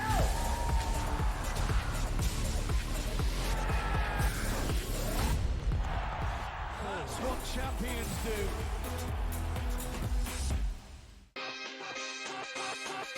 What is the ceiling for this kid? Now that he's got the money, and we saw something click with him, what is the ceiling for a Jordan Love in this Green Bay team? Deepest pass target group in the National Football League. 2 stud tight ends. They're legit 5 deep at receiver. 7 bona fide pass targets. Come on, man. This guy could be a stud. Top 5 quarterback. Game time decisions. Only on SportsGrid. It just goes to show you how special this guy is, and I can't figure out why he doesn't cut through like the Tiger Woods of the world in that kind of dominant fashion in years past. He stepped up to the tee box on the 14th hole, and he was 60-1 to win that golf tournament. You know, he was trailing by 6 shots, and he comes out on top. Newswire. Only on SportsGrid. However many units are on the line, however many people, however many cocktails, like it's a perfect scorecard. And someone questioned him on one hole. He's like, well, one thing I never get wrong is the scorecard. And then we're on like 13 and he's added up and he's like, this is wrong. I looked back from number 13 and I'm like, I'm missing $140 somewhere. I don't know where I'm missing it. And I'm looking back and I'm like, no, yeah, it doesn't match up on 11. And I got to track it back to like number 7. Only on SportsGrid.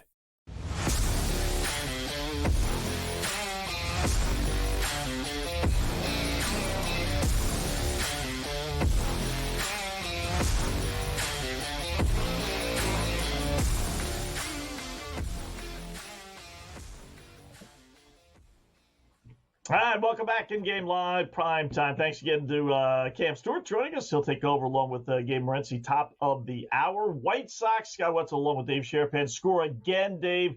It's now 5-2. They got runners on second and third. It's only the bottom of the fifth, but I know the mindset of gamblers. They're thinking, all right, this is a loser. So how many guys now are going back to the window and using San Diego and Arizona, both those games just getting underway, to kind of get back, what they figure they're going to lose with any parlays they had with the Yankees? Is that like now the common bet?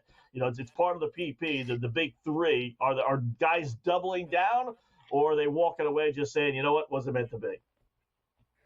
Both. There's some that are doubling down and tripling down, and there's other ones that have just closed the app and said, you know what, calling it a night. I'm already aggravated. I'm not going to get more aggravated. I have the Yankees plus 1.5. I'm getting aggravated, and I didn't need to be. On my birthday, I didn't need this aggravation. So I hope the Yankees can at least come back against the White Sox bullpen and get within one. Braves, man, frustration. It's going to be nothing but aggravation. I don't know if you want it or not. But I got to ask you before we go. All right, the Braves are 66% to win as a dog. I don't understand it. The smart projection thing is crazy. Way off today. But I just got a text from a dear friend about my birthday. How old is your oldest friend that will text you on your birthday? Because I have a childhood friend. We've been friends. I was at his 1-year-old birthday party. He doesn't remember, but our parents took the pictures, so we tease each other. So I've known him since he was 1. He knew me when I was 2. I'm exactly a year older than him. So 52 is my number. Just sent me a text. Just want to tell you happy birthday. You know that. It's pretty good. That's a high number. That's good. How old's your oldest? I got a guy who's around 60. His birthday is like, I don't know why, but he always thinks mine and his are the same day. I'm always telling him, no, you're like the next day, or he's the day before. It's no, Bruce, it's not the same day, right? So, but because of that, he always texts me. So, and he's about 60 or so, old golfing buddy. He's living out in Arizona, as a matter of fact. So, yeah, I got one even older, believe it or not. I'm not big on birthdays, Yeah, I try. You get a certain age and you stay away from those things as much as possible. It's funny. I was born in September, so as a kid, I always kind of not hated, but I wasn't really looking forward to it because what did the birthday mean? It meant school was back, right? So who the heck wants to root for school to be back? So it was kind of like I don't want to really root for my birth. So I never really enjoyed. That must be like the thing. Just from like when I was younger, there was this thing about, you know what, I don't really want my birthday to come around. So that's kind of stuck with me. For me, it was the end of summer. Like today is the official end of summer for me. Right. It was my birthday.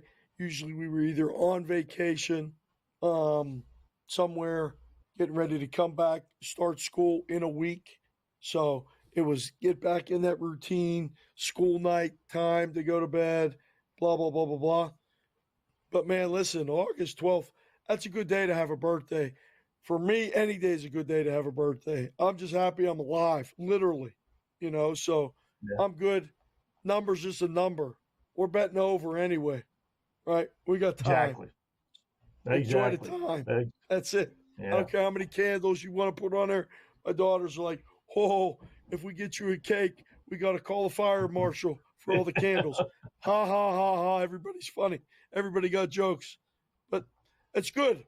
Hopefully the Pirates can find a way to win tonight. That's what I'm hoping for. Although there you go.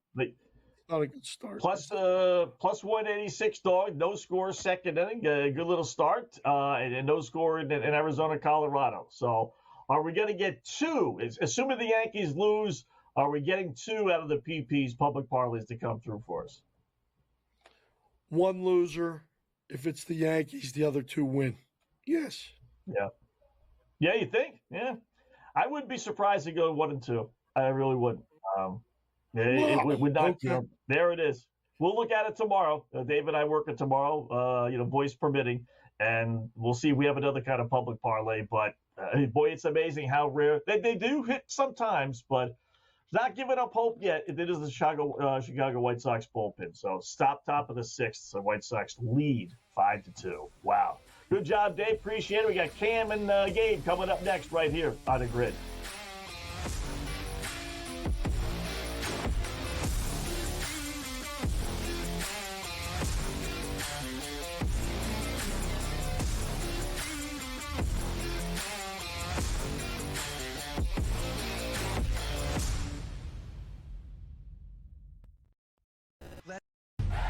Try and set the stage for what should be a great year